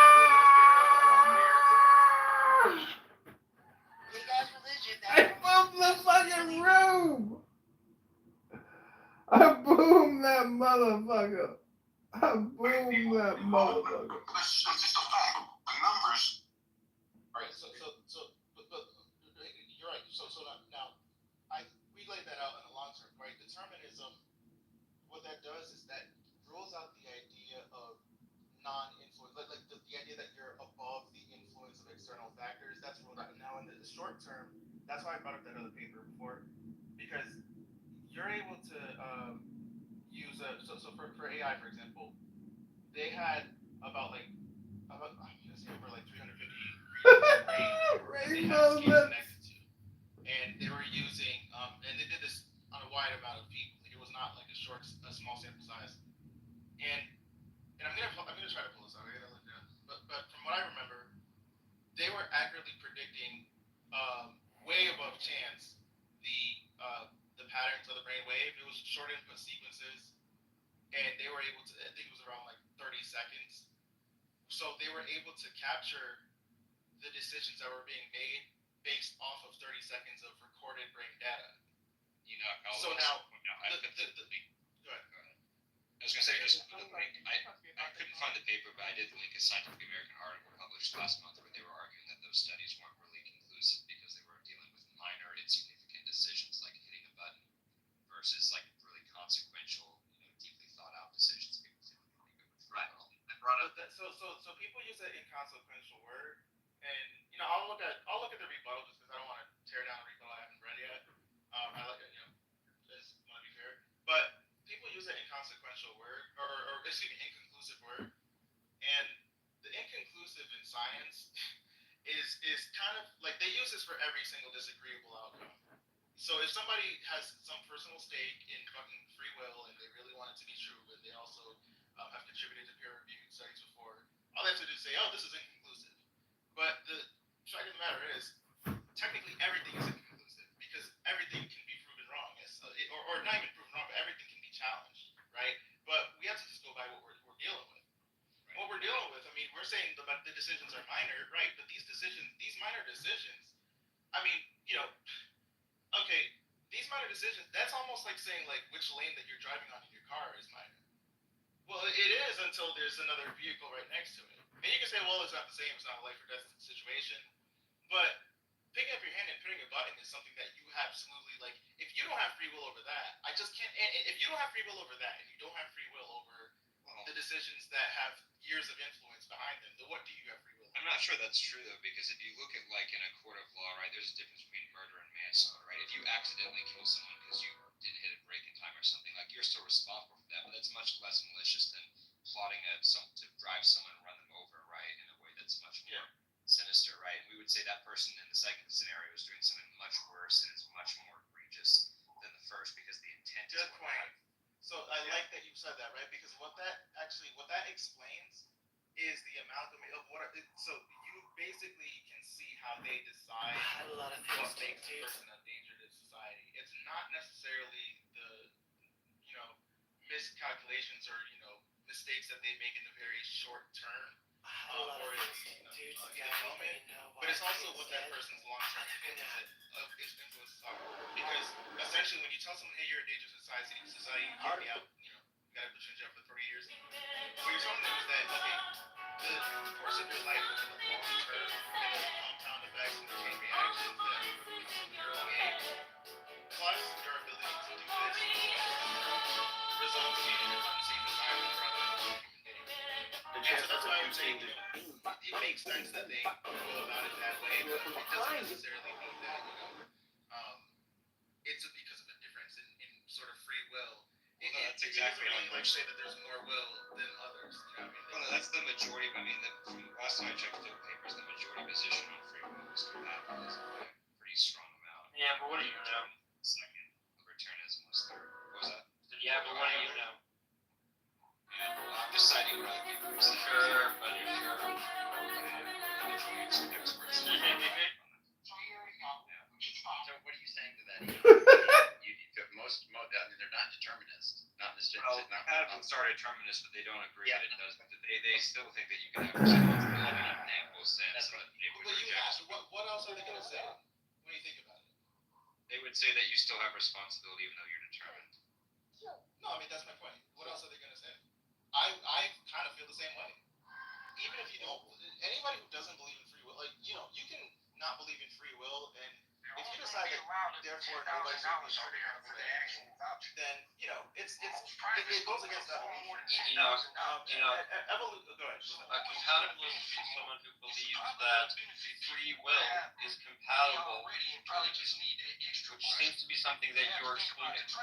Well, the thing is, free will is compatible to determinism. You have to try to make those puzzle pieces fit. And they just say, well, yeah, but still, because like people like to use the whole "what yeah" argument, where where they started saying, but yeah, and then they don't necessarily explain how the, so if you want to go into like Well, the point how is you though, can be held accountable to decisions that you don't have control over, then yeah, because the whole point. I mean, do you know about like Frankfurt cases, for example? Like those are typically the most common things given in the literature, where you can have thought experiments about situations where the person's completely determined to do something, and yet we would still say they obviously seemed like they were responsible in a significant way, right? Because the two intuitions we have are one, it does seem like everything has a cause, and it's weird to think that we're different than that. But it's also seems like we have responsibility in a very unique way, right? We don't get mad at tornadoes or earthquakes in the same way we do about get mad at serial killers, right? We sort of assume that there's a different sense of agency and responsibility than there is with just, oh, this is how the laws of physics are acting, right? There's a much more human aspect to it. So it's the balance between those two facts of life, it seems to us, and that's sort of where you get the compromise. To be quite honest with you, the getting mad, right? And this is not, I'm not trying to pick apart what you said, but I actually do think there's a interesting thing to look at, the concept of anger even, or punishment responses. These are utilities of evolution. So we have like basically all of our behavior, or most of it, I'll say, I'll give outliers. I don't really want to just be too, I don't want to put, I don't want to use too many absolutes, but what you see in conventional human behavior is a method of information trying to continue to have itself carry on into the next generation.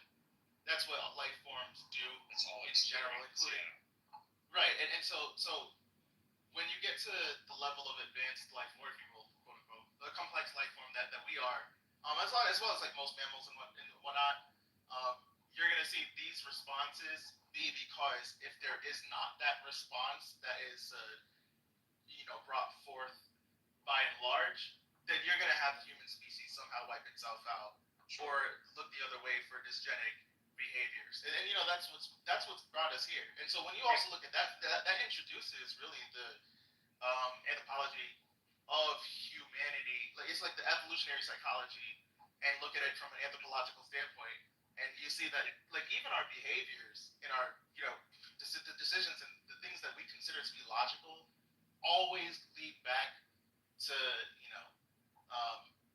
to information carrying itself on. Well, it's fine, but there's no reason why it shouldn't, right? Like I contend that it doesn't follow at all from that therefore they're like not reliable or not truth tracking. You could do the exact same thing. I'm not saying that. Go ahead. Right. So that's why I said I'm not sure what this relevant. I could look at a tree and say the reason that I see a tree is because I have light receptors, and these light receptors are beneficial evolutionarily because I can survive my environment better and produce more generations, et cetera, right? Yeah. But in the same way, you can do that with anger or any emotion. Like that's true. Humans do have higher emotional intelligence because it's good for survival. But it also tells us a lot about the world. And just like I think you can look at a tree and see it from the light receptors, you can also use your emotions and feelings, generally speaking, your intuitions, to track other truths about the world. So I don't see why they're not any more significant. But that's the point, right? That's the point, is that like there is, in terms of information carrying itself on, there's no utility for, say, having the same accountability response to a natural disaster as opposed to, say, a person, because we know that there is no possible method of holding a natural disaster accountable other than holding ourselves accountable to that natural disaster. Whereas when you hold a person accountable, you make the rest of humanity more likely to carry on its information, and that's why we have that behavior in the first place. Yeah, sure. Again, I don't see why that follows it. What that is to do with anything you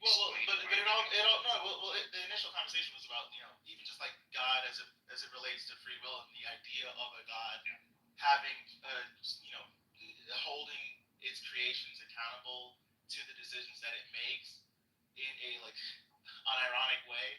It's just not. That's not the case. It's just not. You know what I mean? We're better off like not even. And then maybe I'll talk about this. I'll put it. I'll wrap this up with this, right? That leads into anti-theism because at some point, I think we all have a right to maybe decide, hey, have we? Okay, I'll put it like this: have we collectively outgrown the utility of this convention?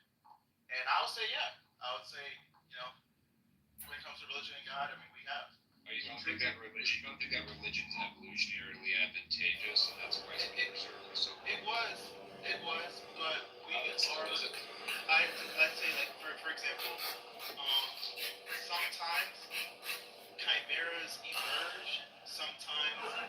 interpretations emerge that become the overall consensus. It's like, okay, the first human being to, you know, What's your name? develop, or the first Homo Nice to sapien meet you. to develop, Thanks for the question.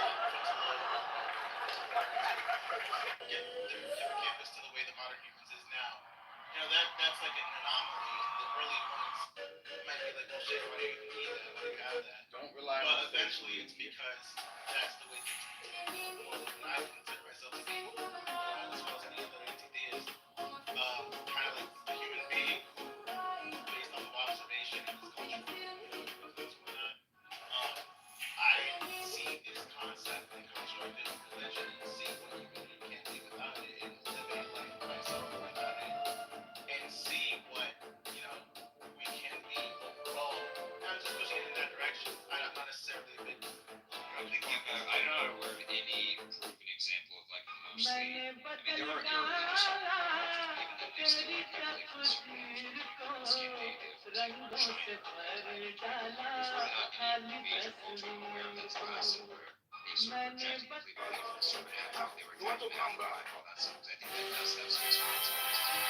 We're the only organisms that have this high concept of mortality. And I think that that's so bad for our mental health and so depressing that that's why we hold on to things like that. And I can say that someone who does believe in heaven, by the way, but my point is I don't think that we're evolved enough to where we could survive. I mean, weird, but the way basically just becoming so depressed and not doing anything. I could definitely I feel like I've done it before where I've been able to make people pretty much feel pretty happy that there is no God or a heaven or an afterlife. You can say that anecdotally. I'm just saying empirically that's not true on a broad scale. You might say that anecdotally, but I don't think that's Caleb, can I ask you something really quick? I mean, that's kind of your opinion, though. I respect it, though. Look, I my opinion. I just cited like every culture. No, I mean, your opinion is that humanity can't, you know. I'm saying it's not been demonstrated on a wide scale that they can. I mean, it's theoretically possible. But I don't think it's plausible right now. Yeah. And I just that plausible part is I'd say. Well, yeah, go ahead. Well, Enoch, you remember you hit free will, and I appreciate the discussion, brother, but you hit free will. I don't think you demonstrated. You're citing studies, which I brought up the button thing before. You said, well, no, there's much more. Like AI is doing stuff, and they've determined, this is conclusive. I'm like, well, it's like it's been debunked, quote unquote, right, as you put it. I don't think you've shown that at all, and I don't think any of these studies say that. So there's work being done currently it's on packed free with will, bacteria, and it is and not eating something too much that can be risky for has your been health. But in settled. Vietnam, There's no people consensus absolutely on love this. it. First, it's And thoroughly to washed take and that massaged position, to I remove think the that's pretty strong wild odor. to say Then that the it's been breathing fair holes to are rule out. carefully cleaned by hand, Then and the beyond black that skin doesn't is show peeled beyond that off, doesn't revealing exist. You a could have a clean white deterministic surface or underneath. theological Tiny hairs deterministic are kind of also God, which removed to make it I'm comfortable heavily to eat. opposed to. After that, it's marinated with lemon to the freshen God up the that we flavor. Then it goes into a serve. I pot don't with think that's the local God red that's in fruit and existence by coconut any milk, means, and but simmers slowly. that's fine. You Chili still and garlic could. are added for And an then extra further, kick. As this it religious cooks, thing, it turns a I mean, I vibrant agree red, with all and the the points texture Caleb saying, becomes but rich beyond and that, chewy. Finally, it's intrinsic, thinly sliced and not served with fresh extrinsic, but Vietnamese intrinsic vegetables and beef sauce. religiosity At first, has people might certainly yielded hesitate, good but once they results. try it, they're You often can look at, surprised there's by just how all these delicious it is. markers that they have looked at, and people have done a lot of work, but some meta-analysis will show that intrinsic religiosity is the case. It is good for societies, broadly speaking. It is good for society. So, I mean, no, why would I say that? I just said that you have libertarian free will is straightforwardly true. Well, I'm just trying to, hold on, just real quick, I want you to, but I just want to hear what Enoch is trying to say about libertarian free will, why he said it's been, quote, debunked, unquote. Well, the thing is, right, if you want to get, like, full-blown scientific method about it, then sure, right, technically nothing's been debunked. But, I mean, you really haven't presented anything that even supports free will other than, hey, I'm talking right now because I chose to, which is what everybody does. But when I tell you that, hey, that decision, that impulse has been generated in your brain, before you've actually experienced that impulse yourself, then I'm not sure, I'm not really sure what else you want to see other than a peer-reviewed scientific paper that has everybody agreeing without question that is, that free will doesn't exist. I mean, that doesn't exist. Hold on, Abe. And you choose me as your Pokeball. Hold on real quick, Abe. Everybody agreeing without question that free will doesn't exist? Are you kidding me, my friend? That's a crazy claim. No, I'm saying, is that what you're looking for? I mean, What No, exactly are you looking for in terms of? I'm just saying, like, no. What I'm saying is if you get a broad consensus that free will is impossible, that it's been debunked, okay, cool, let's talk about that. But that's not what you have. You have different studies showing different things where they can map out the brain to say, okay, your decision looks like it could be, there's some kind of pattern in the brain. It looks like this was the pattern, and this is Yeah. how we So second what that does at the quantum time mechanics that explain you this, by the way? Because provided on the quantum level, you really can't account for like perturbations and different fluctuations that you wouldn't be able to measure in an MRI that could be happening, right? So like, I do think pure determinism on the physical level is pretty much widely rejected now in Yeah, so physics. you have to again, the burden of proof is now on that. It's unlikely that there's quantum effects that affect the indeterminacy or determinacy of the brain. The brain's too wet and macroscopic of an environment. But that's very much so besides the point.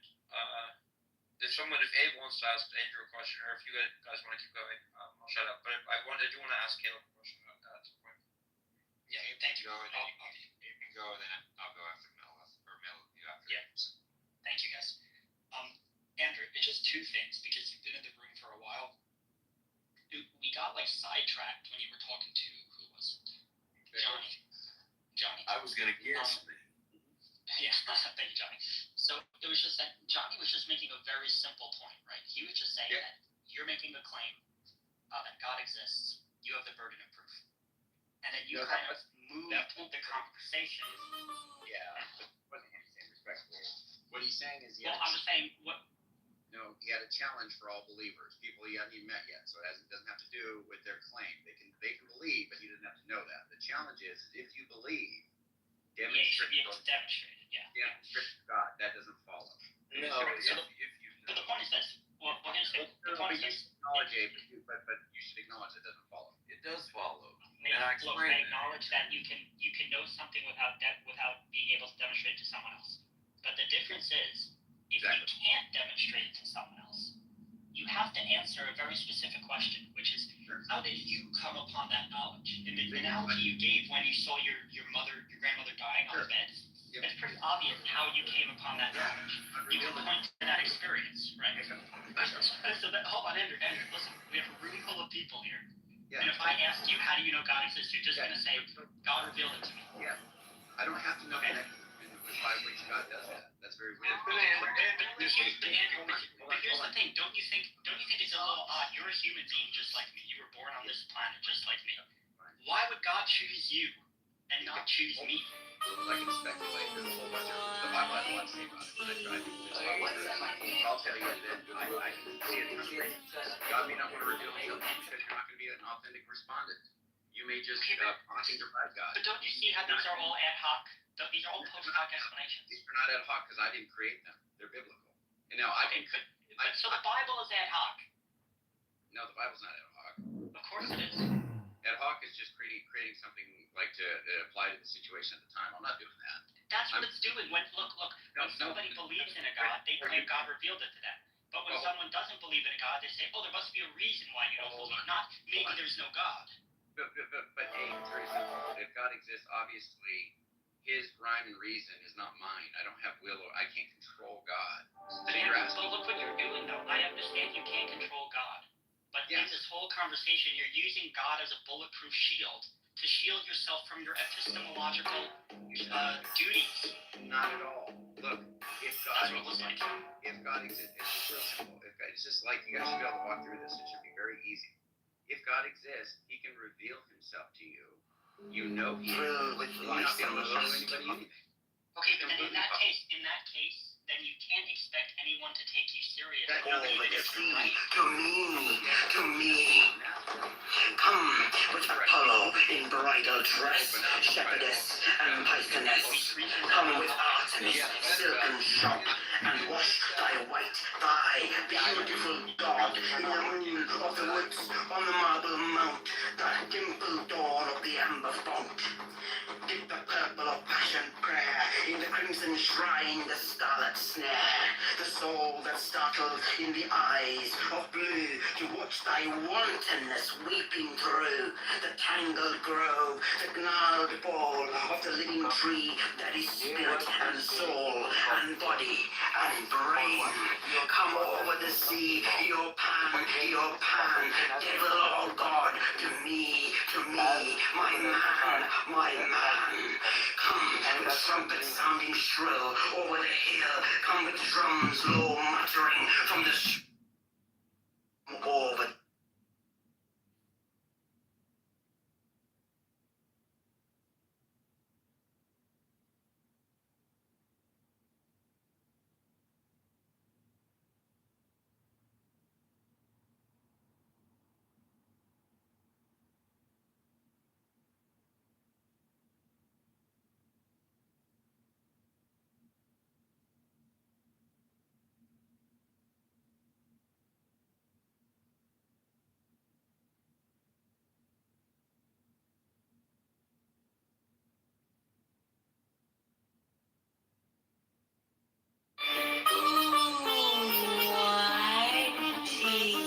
What's up, my king?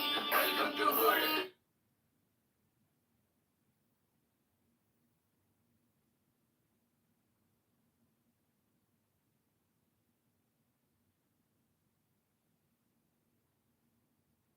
Tell me that you have not received. Tell me that you.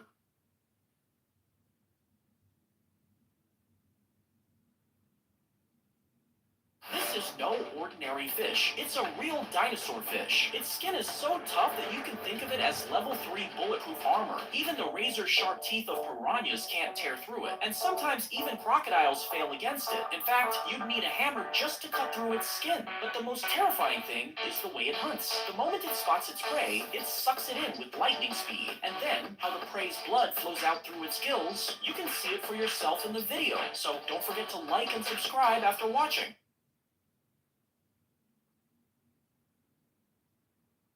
Over the sea, to me. Come with Apollo in bridal dress, shepherdess and pythoness. Come with Artemis, silken shod.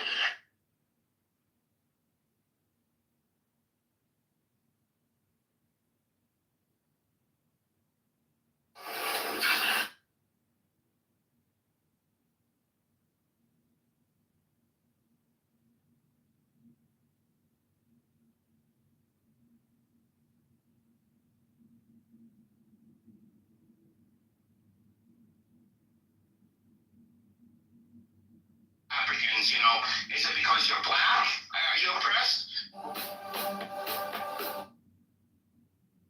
And poor poverty. So you're young, don't that much. That's just the first go. Well, the thing is, nobody in the realm of I want to respect that hierarchy.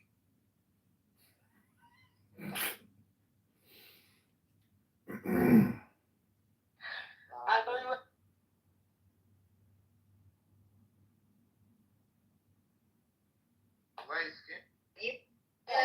No. Why are you rushing?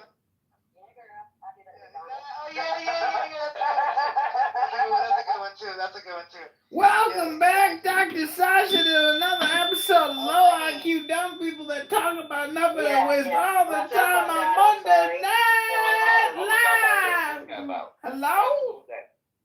Whatever he wants to be about. Look at my PTR. Read the paper on my PTR. I think that's Morty from Rick and Morty. Oh no.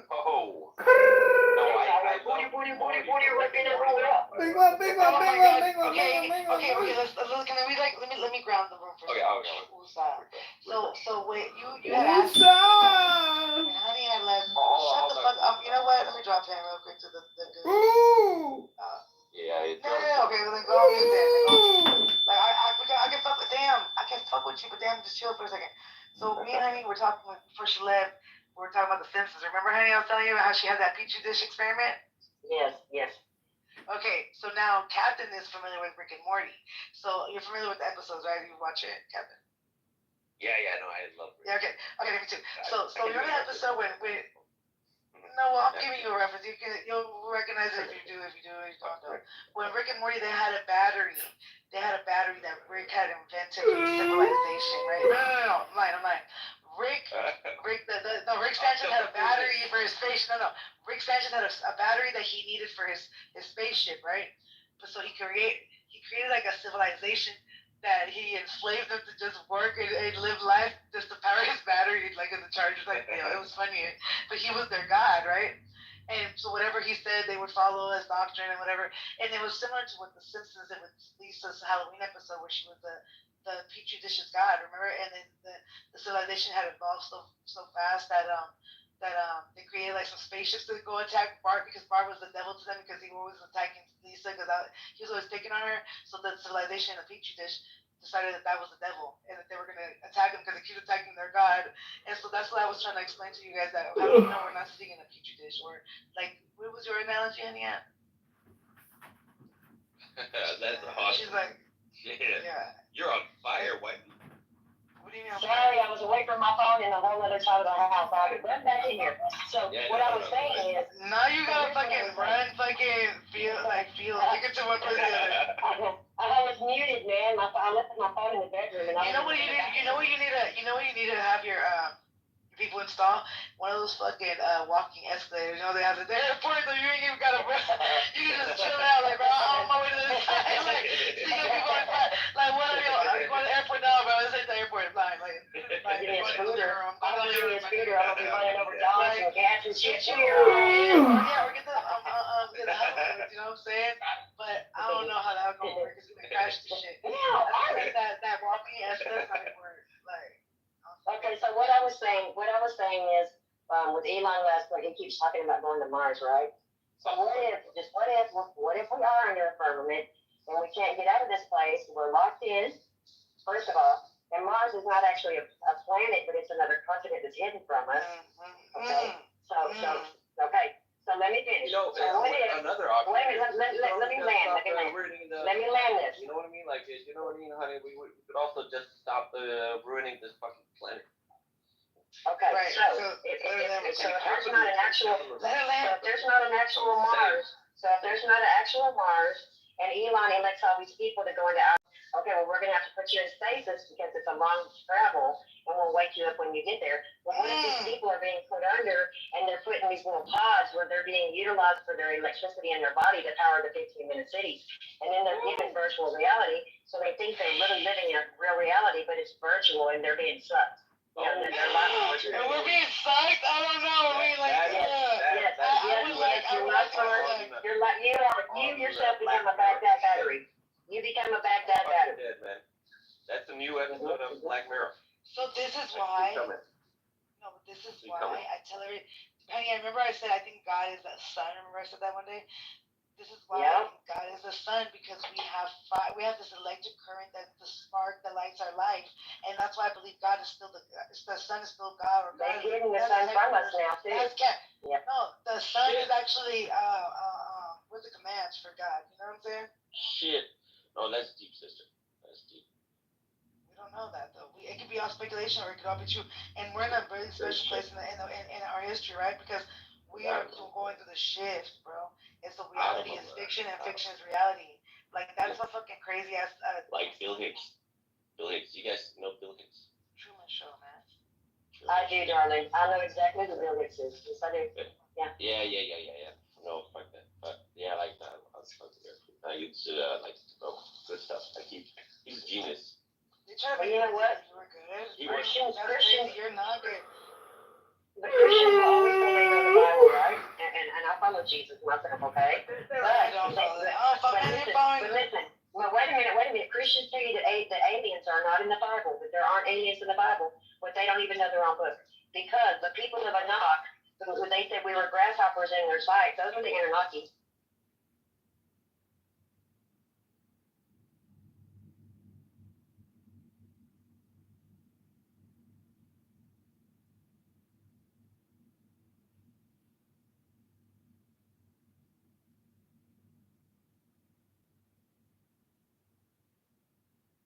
Motherfucking Anunnaki. They're called defiling their own flesh. He has declared see at the borders. The question was asked, when will they be open back up? And he did not state when they would be open back up. I saw someone interviewed Jonathan Bingham don't know shit. Nelson the Packer don't know shit. and he was masked with gloves. Trump 2025. Trump He 2026. said that he feels really bad about what is going on, but they have to feed their children. Said, do you actually, hold any accountability for what's going on? He's like, yes. However, the Americans, The node operators and the miners, they get to decide whether or not, they accept that code. And if they don't think it's good for Bitcoin, why would they ever accept that code? Right? So they'd be like, okay, well, fuck off. We're just not going to take that code. And so that would be a split of the Bitcoin code, and then there'd be some shitcoin that, the core devs want to support. Let's go to the green lobster. This lobster is massive. Something different about this lobster than the lobsters I've cooked in the past is that it's a bright green. That's because it's specific to New Zealand. It's clearly a spiny lobster. You can tell because it has spines all along its back. Anytime you're about to cook a lobster, you need to look for a little bump on its head. That's how you're going to make sure it doesn't feel the boiling water. Whenever you're cooking seafood, you want to make sure your water is saltier than the ocean. I just so happen to be almost out of salt, but you want to use a lot more than this. Anytime your lobster is too big for the pot, which I'm looking at it, and it just, it's way too big, you're going to want to take his knuckles off. And there's actually a lot of meat in the knuckles too, so this is perfect. They're really spiky, so I'm using a towel. Okay, great. Now he doesn't have a face. And now he should be able to fit in the boiling water, just like that, snug as a rug. Make sure you take any plastic off before boiling seafood. And go the knuckles as well. Depending on the size of the lobster is how long you let it boil. Because this one is like 4.5 pounds, I'm gonna give it 15 minutes. I'm excited to see what color he turns. It is finished and it's turned a bright red. Beautiful color on it, look at that. Let's go to green lobster. Today, if we want to use money, we have to depend on the government, probably a fucking bank. You're gonna take fees and go take your own fucking money out of a fucking machine. You gotta give us the bank money for that. And why?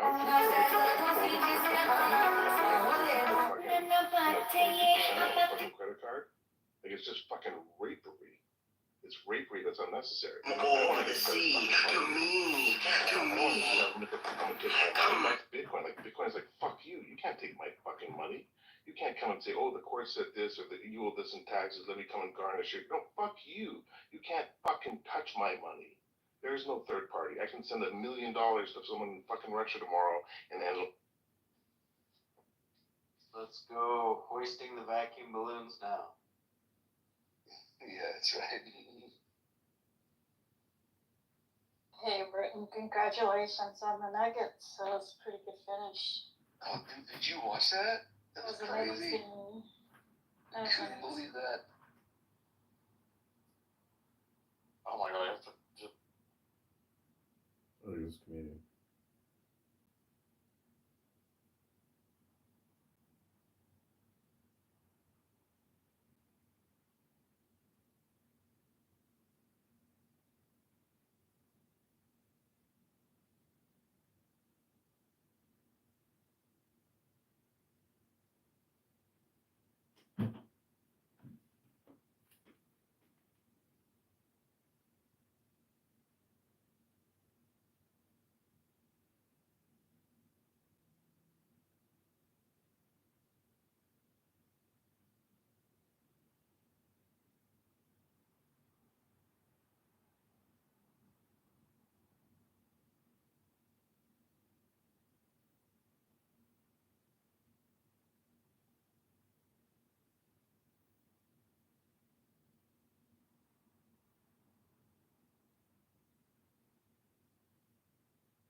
Carbon.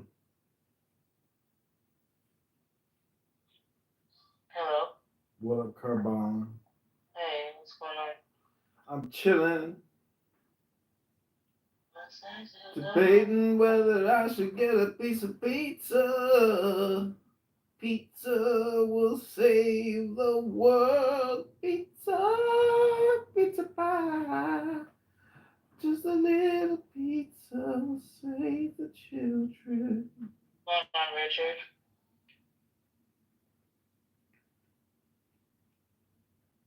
What's on your mind for this morning? Should I get some pizza? Besides pizza, of course. Yo, my boy. As like an atheist trying to say atheism is true and that matters. But you're more than welcome to understand my position if you're confused. Well, I am, I am confused. The part that confuses me is you seem to say, trying to put two things together, right? So you seem to say earlier that the reason, Jimmy, we know your claims about God having revealed himself and unbelievers are, you know, to quote Paul, suppressing the truth and unrighteousness and all that, blah, blah. The reason we know that that's not true is because atheists live perfectly functional lives. You know, they can make sense of their everyday life. They don't need to refer to God. They don't appeal to him. They don't experience him or feel anything about him. They're doing perfectly well on their own. So, Jimmy, what you said is wrong, right? That's effectively what I think you just have said earlier. But now you're saying, or it seems like you're saying that you're just an observer and you're not claiming that atheists can make sense of their lives, that they don't need God or that they don't experience God. And then that confuses me because it seems to be... No, not at all. I'm trying to say, basically as the observer, I'm trying to show you that two sides of the coin can, in my perspective, be correct. So what I'm trying to say also is just based on your subjective opinions. Both of you people can live your life cordially fine, perfectly, without needing this or having this, without having a clash with each other to prove one of them or others is right or not right. Like you said earlier, if atheism is true, why does this matter? As an observer, I look at you as both y'all could be true, possibly, but y'all going That's a moron. One or the other, right or wrong, and I look at it as peasants because your God is an observer right now. Like he's watching us converse, have conversations, and he's not interfering. He's not stepping in. He's just watching. I think he's doing more than watching, but let's put that aside for a second. I think the issue is like what it sounds like you're saying to me when you talk about like two sides of the coin is you're saying atheists can live life and make decent sense of it, and Christians can live life and make decent sense of it. Atheism doesn't make it impossible to live. Christianity doesn't make it impossible to live. So they're both just two sides of the same coin. I look at the two sides of the same coin, arguing over the same context. Like comedians that say the game, this song never ends. But I look at it as two sides of the same coin, both arguing over the same concept. Probably, and you would agree, before me and you came into existence, and probably after we're died, this same concept of God. Does God exist? One side says yes, the other side says no, and then we have another one that just comes around the corner and said, I don't know. The agnostic. So, yeah, two sides of the same coin are arguing over the same thing. Both of y'all share something in common and don't. Yeah, I don't see the thing we have in common, I guess. I don't see... Seems to me that, like, in order for me to share your point of view, I would need to believe that atheists can live as rationally and morally and functionally as Christians do, but I don't think that that's actually true. You don't think it's true because it's subjective. That's what you feel like. Just like when I was speaking to atheists, he said believers like yourself, God believers, Grovius might agree with this, that it's harmful for theologies, religion, preaching this in schools and bringing this into the laws, forcing people to be in. And I hope every day, wake up every day and pray that he died. Oh, you don't mean that. Absolutely. That's an evil thought to say. I say it. Don't you want to win based on winning the argument? About God, it's like you people don't understand two sides of the same coin. Like, why can't both of y'all just live in reality of what y'all believe to be true and just Want him to be gone out of our hair and our country. He is destroying the entire world. Do you know? How does she feel when they Do you know that? Do you know? Wait a minute. Do you know? I was I think pissed. we don't agree on what's. Oh my God! I was pissed. I don't think Christianity is subjective. I don't think a lot of atheists think that atheism is subjective. Some man lost. And so, I mean, yeah. is it objective to you, but subjective to others? Like, your truth can be objective to you, of course, it's absolute, but it's subjective to others because they don't look at it like.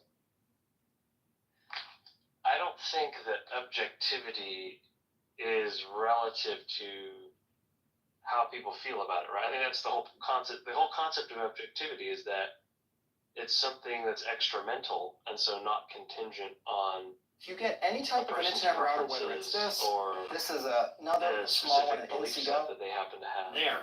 Unless, And some of those folks said they experienced large productivity the objective state of affairs like guarantees, causes, or entails certain beliefs, right? But other than that, I don't know. I don't think that something can be objectively true for one person and not for others. That's what the word objectively means. There is that it's universal.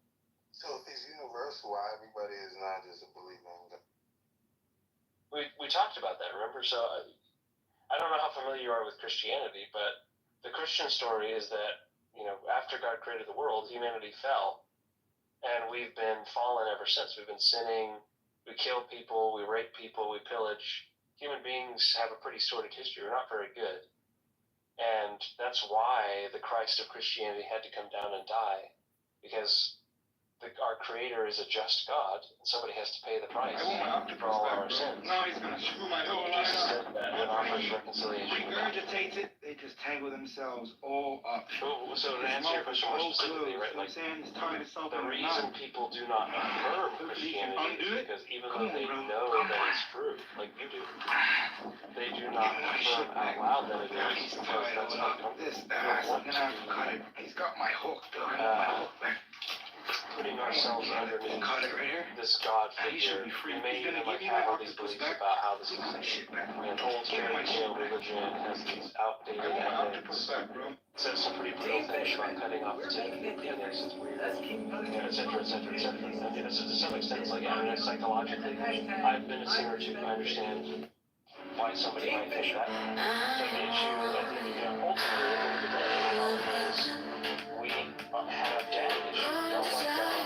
We don't like the idea that we owe him what he's due, and we have a predisposition to try to be the rulers of our own worlds. And some of those folks said they experienced large productivity consequences as a result of their and just live however we want.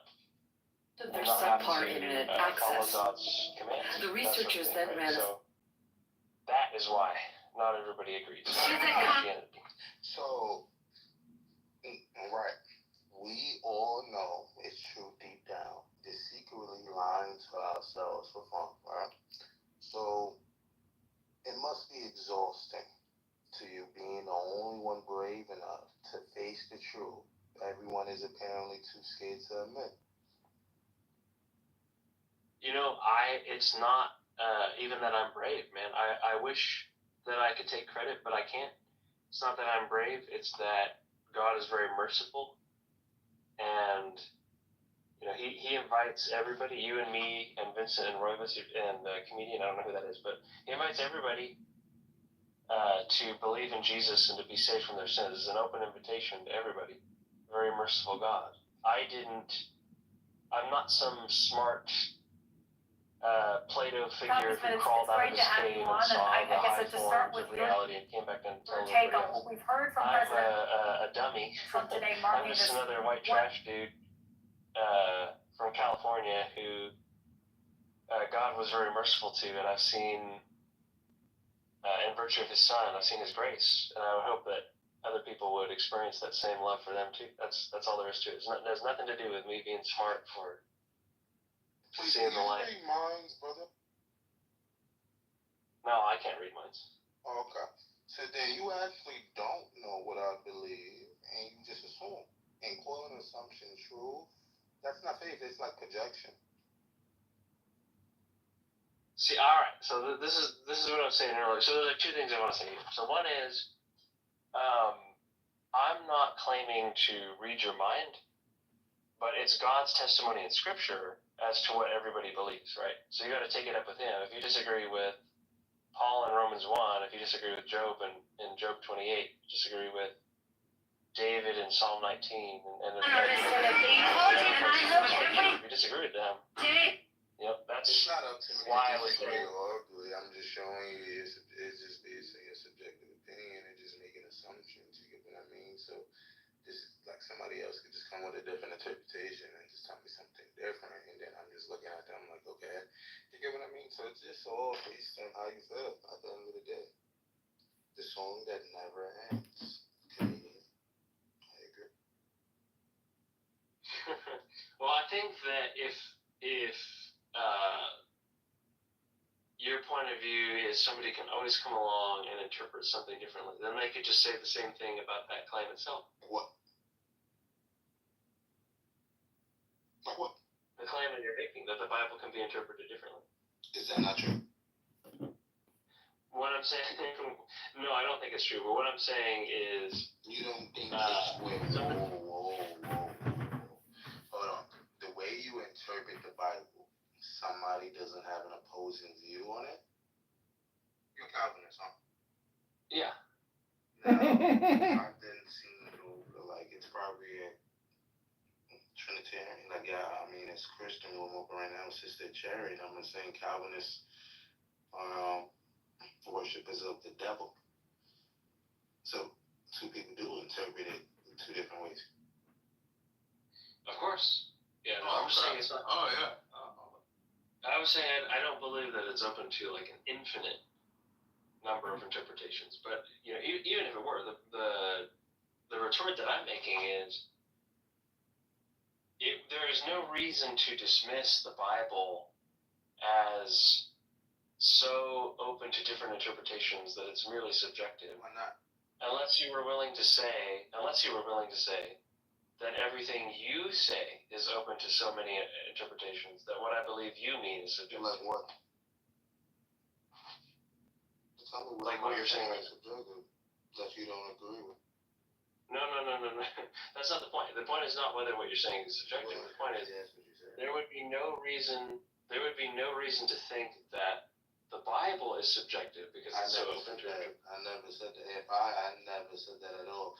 If I read a passage out the Bible right now, just a random passage of the Bible, it says what it says. I don't add no interpretation of it. I just read it. Let's do an example.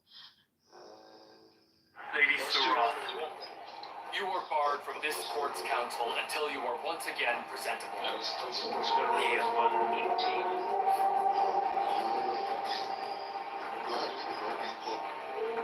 Sure. For the wrath of God is revealed from heaven against all ungodliness and unrighteousness of men, who suppress the truth of righteousness, because that which is known about God is evident to them. God made it evident to them. For since the creation of the world, his invisible attributes, with his eternal power and knowledge, have been clearly seen, being understood through what has been made, so that they are without excuse.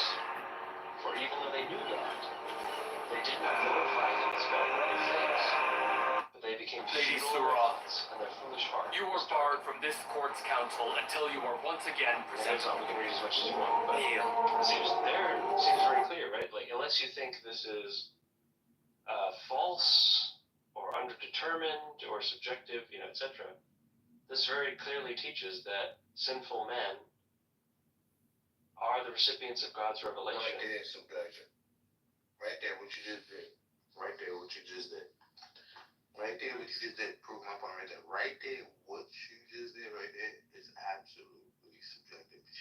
If I read a scripture, like you just read the scripture plain out, leave it like that. Is that what it said?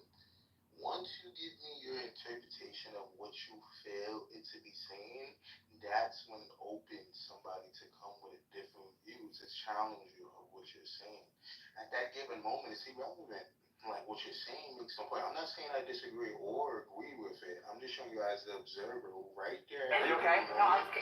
It becomes She's actually angry right now. I don't want to see it. I know, me too. Can we get a flex off? Absolutely. 2, 1, go! Come on, let's go!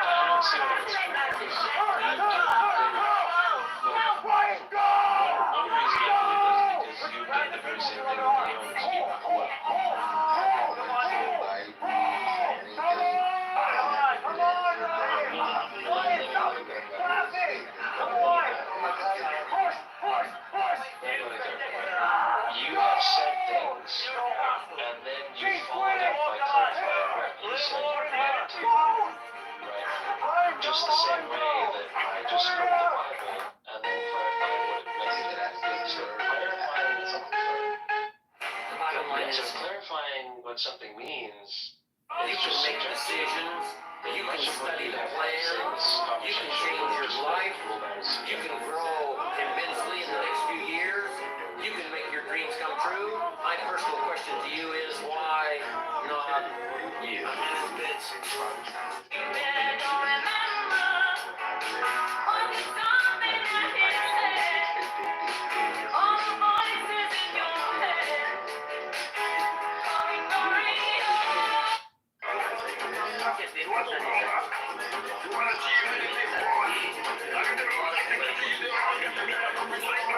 Need a free phone?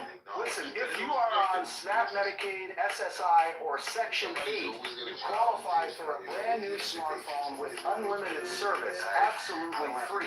That's right.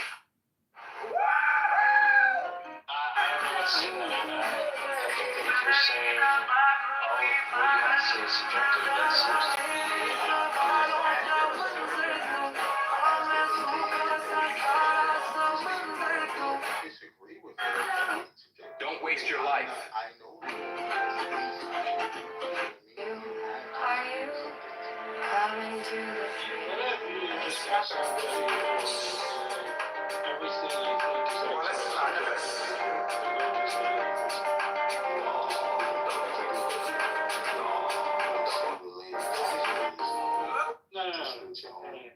That's all I'm saying. Say your name again. Oh, I did that.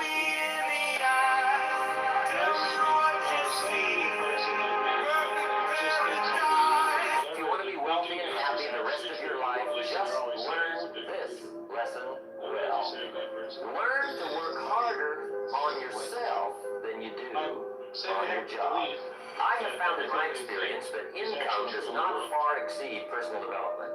Now, sometimes income takes a lucky jump, but sure enough, unless you grow out where it is, it'll usually come back where you are. Life has strange ways.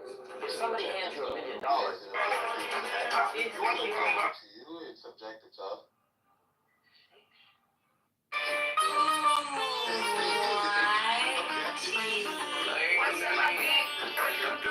Because there's somebody that absolutely has an opposing view on that. And some of those folks said they experienced large connectivity consequences as a result of their subpar internet access.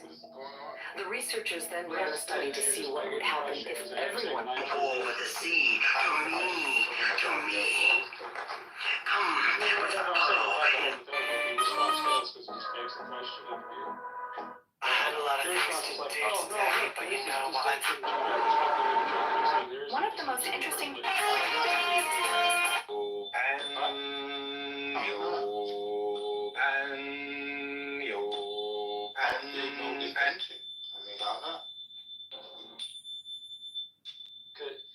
Your spring flows, he himself said, "Oh, Phil."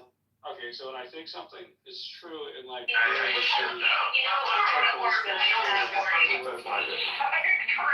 I'm not buying these again. Hero for the hood. Begin voting in elections. that's why.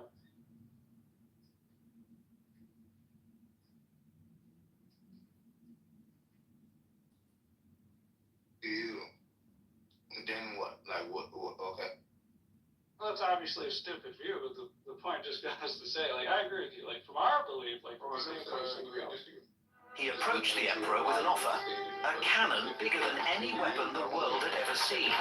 You see, he claimed he was a skilled engineer, and his new cannon would help defend the city of Constantinople against the Ottoman forces. But Emperor Constantine turned him down, saying he couldn't afford to pay for it. Frustrated by this rejection, Bourbon turned to the enemy instead, offering to do the same for the Ottoman Sultan, Mehmed II. The Sultan agreed, and Bourbon got to work. He built the basilica, a cannon so massive it took 60 oxen just to pull it. It stretched 27 feet long and could fire a 1,500-pound stone over a mile. When the siege began, Bourbon's masterpiece, along with the other artillery he designed, hammered the walls of Constantinople day after day, until finally a breach was made. The Ottoman forces stormed inside the city, and with them, the 1,000-year-old Byzantine Empire came to an end. It never ends. I just wonder.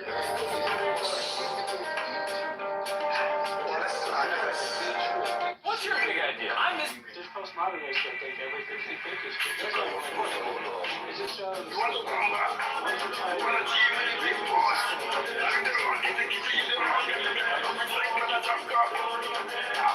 so you need something and it's possible as they're observing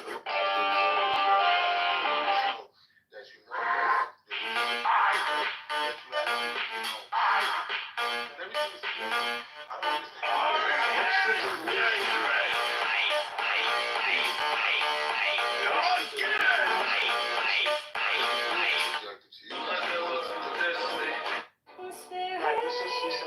Last time I'm saying, so y'all better pay attention.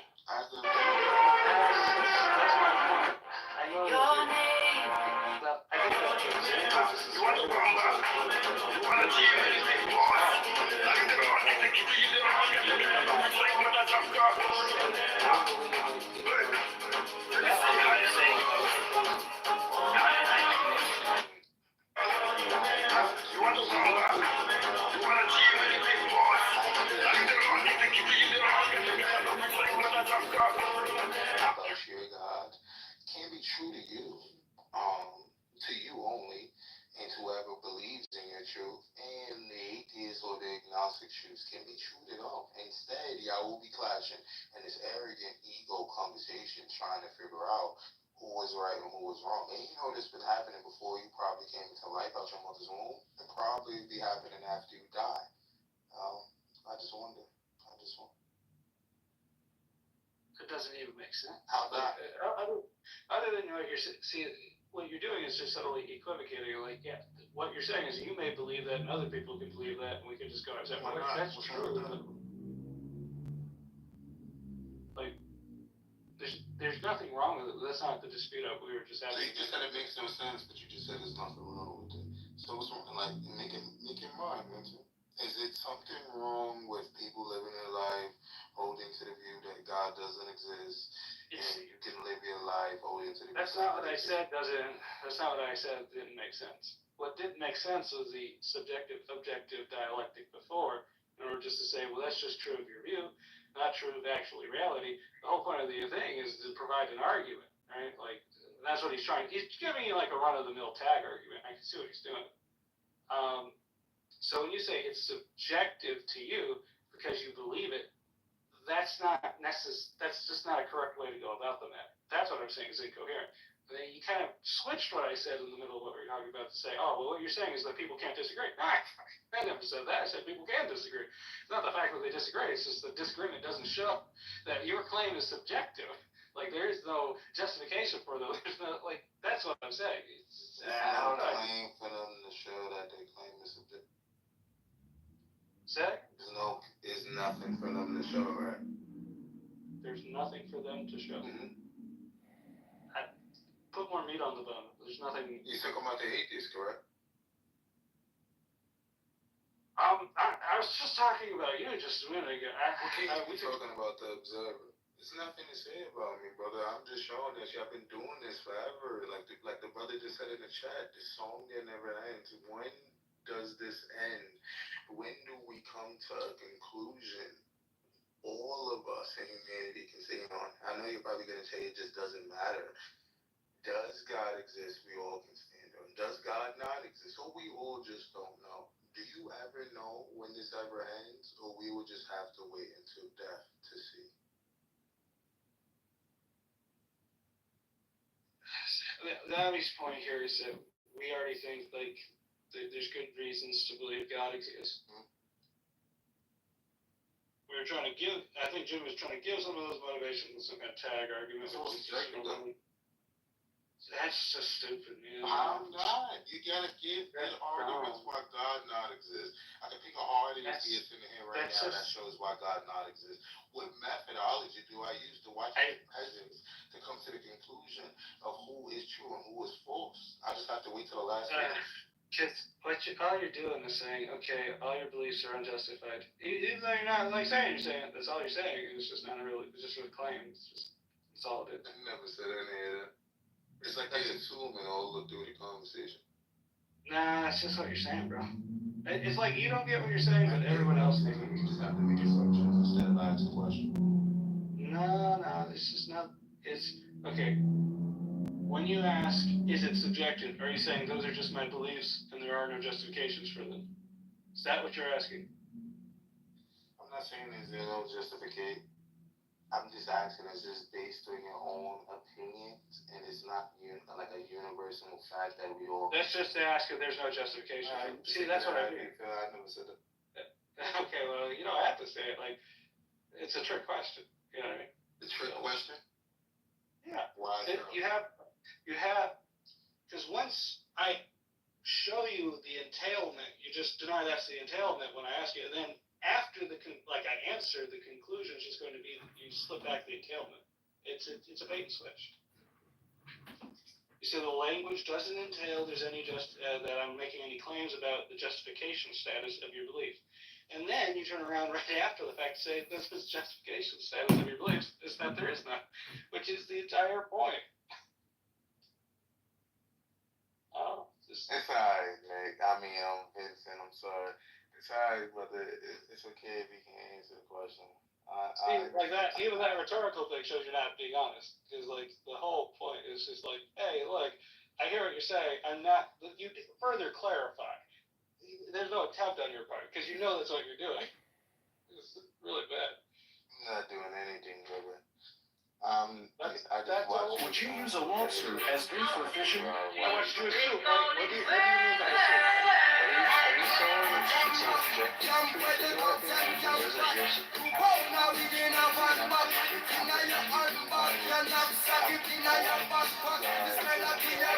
Would you use a lobster as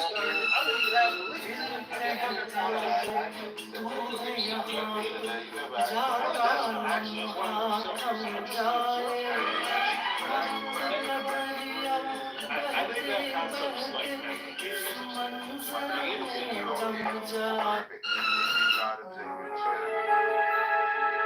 he doesn't have that. This is my kingdom come.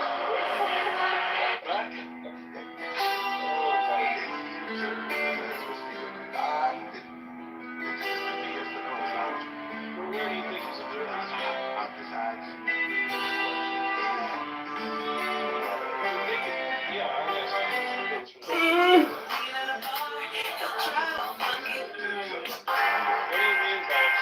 All around there, all around there.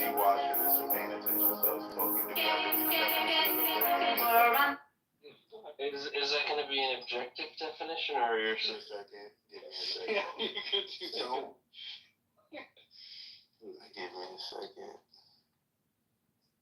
A person who follow events, especially political ones, closely, and comments on them. A person who watches what happened but has no active part in it. Is that God right now? Does he have no active part in this conversation, but he's watching and speaking? Yes. He's not an active participant. I haven't heard him speak one time. So he's watching what happens as we're speaking right now. He's not an active participant in it. I thought that was a part of the definition of observer. Okay, perfect. So that's what I mean. Like, I have no participation No, we know your position, bro. What is my position?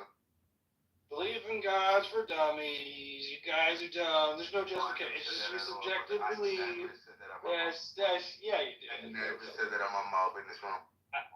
Oh my God. He's doing the awkward D-dot fallacy. He's like, those explicit words does not come out of my mouth, okay? I said your dumb shit, you believe bullshit. But I did not say your beliefs do not have justification. You see, I said they're bullshit. There's a difference. It's very important. Very important. I remember two things you said. Number one, you said that Christianity and atheism is two sides of the same coin. The other thing you said is that everything you have to present here is subjective. And on those two claims alone, what you have to do is like all I needed to know were those two claims. That's it.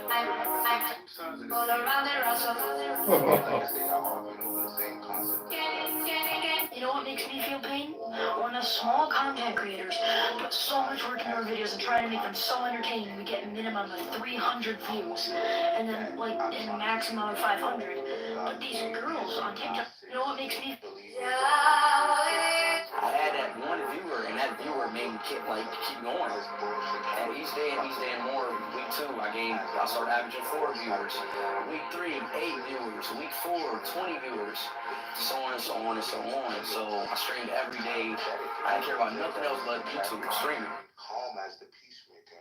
One thing, if all you can just hang up your jerseys and just go on with your life. All around the rest of like that,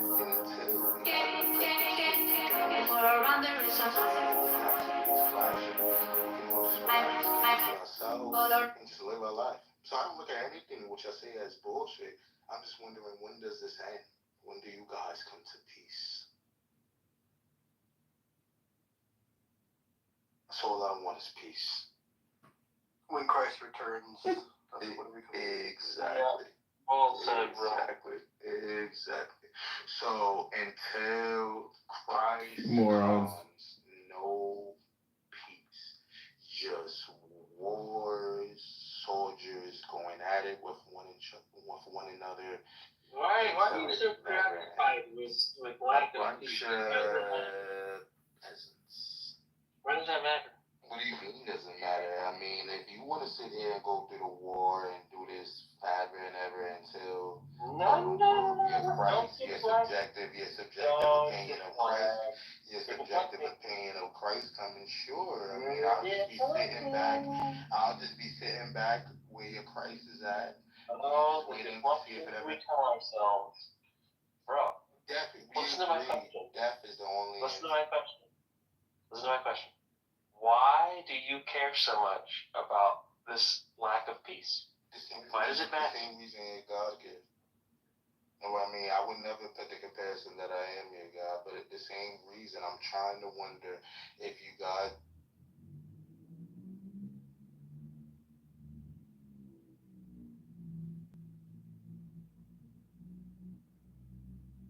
Dilemma. Your dilemma is, I'm not in the dilemma. That's you're doing it again. Wait. Do I need to? I'm a Do dumb. I need to shout? Look at that. Your dilemma is that you cannot produce your claim. Johnny, And I don't give a shit about Johnny. Yeah, Johnny, I'm gonna tell you where this comes from. You have a bad relationship with your father, bro. That's why you.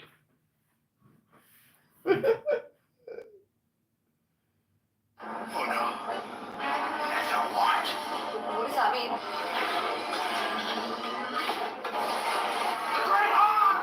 Finally put the brain in. Run for my life!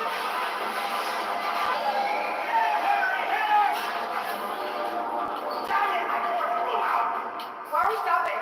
For a hockey motion, we're gonna need a redstone boost back. What's this sound?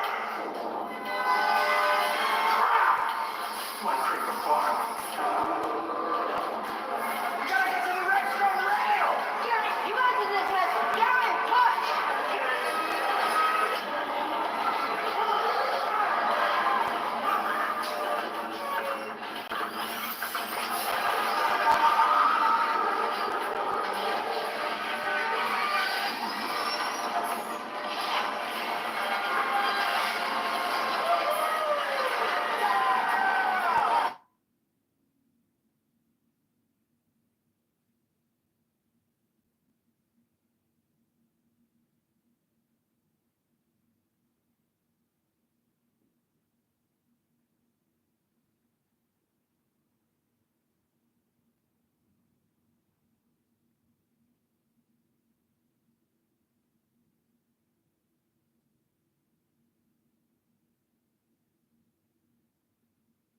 believe, by God's grace,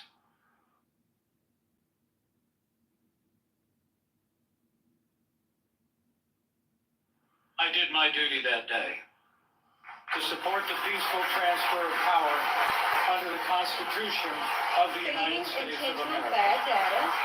I'm not reading it off right now, so.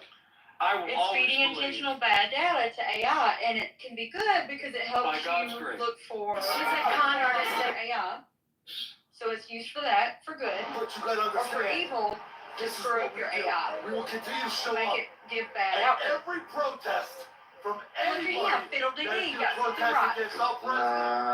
I think Future's in the correct. Okay, go ahead, Future. Yeah, so first of all, when you run local models on your computer, right? Like if you go and download a program like LM Studio, and you go and download a model like Google has Gemma.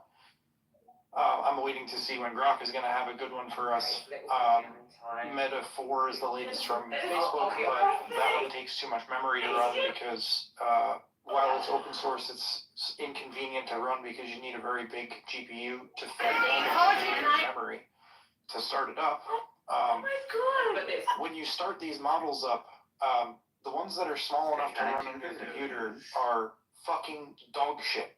So for the most part, you know, if you have like a Mac or if you have a PC that has like a relatively normal graphics card and you don't have top of the line equipment, you're kind of limited in what you can run to begin with. So they generally are not super useful for really much of anything besides kind of toying around with, right? So the probability that it's going to hallucinate for you without you like trying to fuck with it too much is extremely high. So when you, for example, if I put a video screen up and I ask Gemma 1B, right, and the number and the letter there are the number of parameters on the model, and so that means 1 billion, which is the smallest Gemma model. I can run it super fast, but if I tell it to like do something, right, if I tell it like, you know, clean up this file that has, you know, errors in it and output it in this certain format, it's not very good at it because it's kind of like an intern that, you know, is not from the United States and hardly knows English, and so can only interpret a fraction of what you tell it, right, with your instruction set. When you scale that up to the most sophisticated models that are out there, right, and so that would be Grok 3.5, which we're hopefully going to get to play with sometime very, very soon because I'm super excited about that, or Google Gemini 2.5 Pro, or even Google Flash 2.0. The bigger the model, the more context that can fit in the model, the better the data set that it's been trained on is. The more sophisticated the parameter set is that it's been trained on, right? Right. The higher the probability that you're going to get a correct response to what you're asking for from it.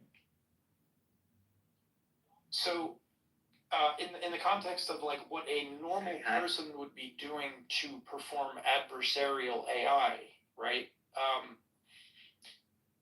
It's hard to make an analogy. I can't really think of a good analogy. So basically, like, there's a term in computers science that's called garbage in, garbage out. Whoa, Pope, a problem? Oh, yeah, he wasn't. Oh, Francis, yeah, globalist, 100%. I think the problem is people have as Trump in his office of being the president of the United States is, you know, literally going to a territory that's bad taste. Say the least. Mighty, go ahead, finish up there, Mighty. Yeah, I mean, that's true. And, you know, Christian Zionists didn't have any, growing up here in San Francisco, I didn't notice any significant influence or power where I lived at all. I mean, even today, San Francisco is 23% Catholic. We were, you know, greater in number back, you know, in the 70s and 80s. You know, the fact is the Charlie Kirks of the country, the Ben Shapiros, they're, you know, his ally, they rule the roost. And so the world fucking hates us, and rightfully so. Maybe if you're a Zionist Christian and you're in this space, you want to come up here and contest what's being said. I mean, am I lying? I never lie, by the way. It's kind of the beauty of being raised around.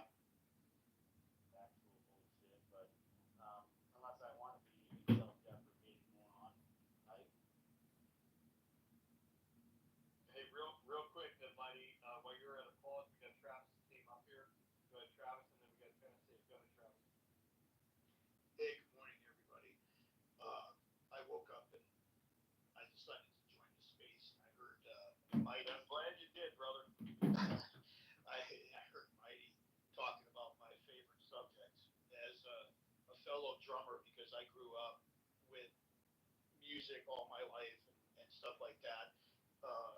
Learning to read it and write it, and later on in life, uh, joining professional bands and stuff like that. My first professional band, a lot of you guys are probably going to laugh, landed me up in a musical genre of doom metal. I mean, it's loosely uh, contrived from like the like Black Sabbath and all that stuff, which was basically hard rock back in the day. And I mean, there's absolutely nothing wrong with it. And you know, I love a lot of these bands. And me, I was born in 1970, so pretty soon here, and I mean very soon. Me too, Travis. Me too. Right on, cool man. And I mean pretty soon here, I'll be 55 years old. But you know, the thing is you talked about something that's very very dear to me because I remember as a kid, and God, I remember those records being busted out sometimes by because I grew up in orchestra, first learning clarinet, and then later on being steered towards percussion, and then I ended up with my own, you know, traps. And I mean, if you grew up with classic or jazz, you call it that, but you end up with your own drum kit as a kid, being able to afford one, you know. So I remember the Hal Leonard albums, which is the music plus one, and I remember those being busted out by the teachers because what you can do with those is that you can learn the intricacies of like the lead sections, and you know, again, it's very important because everything is learned either by sight or by ear. So just strictly, you know, reading and writing the actual notations of whatever instrument that you're playing, um, that's also equally important if that's the route you're going to do. And a lot of musicians, even I myself, do end up getting frustrated with other musicians that can't do this, or that. And I learned over time that that's not the case because even that's part of the learning curve because a lot of those people that even though they can't read proper, you know, notation, or even like for a lot of guitarists and stuff like that, they can't even read like tabs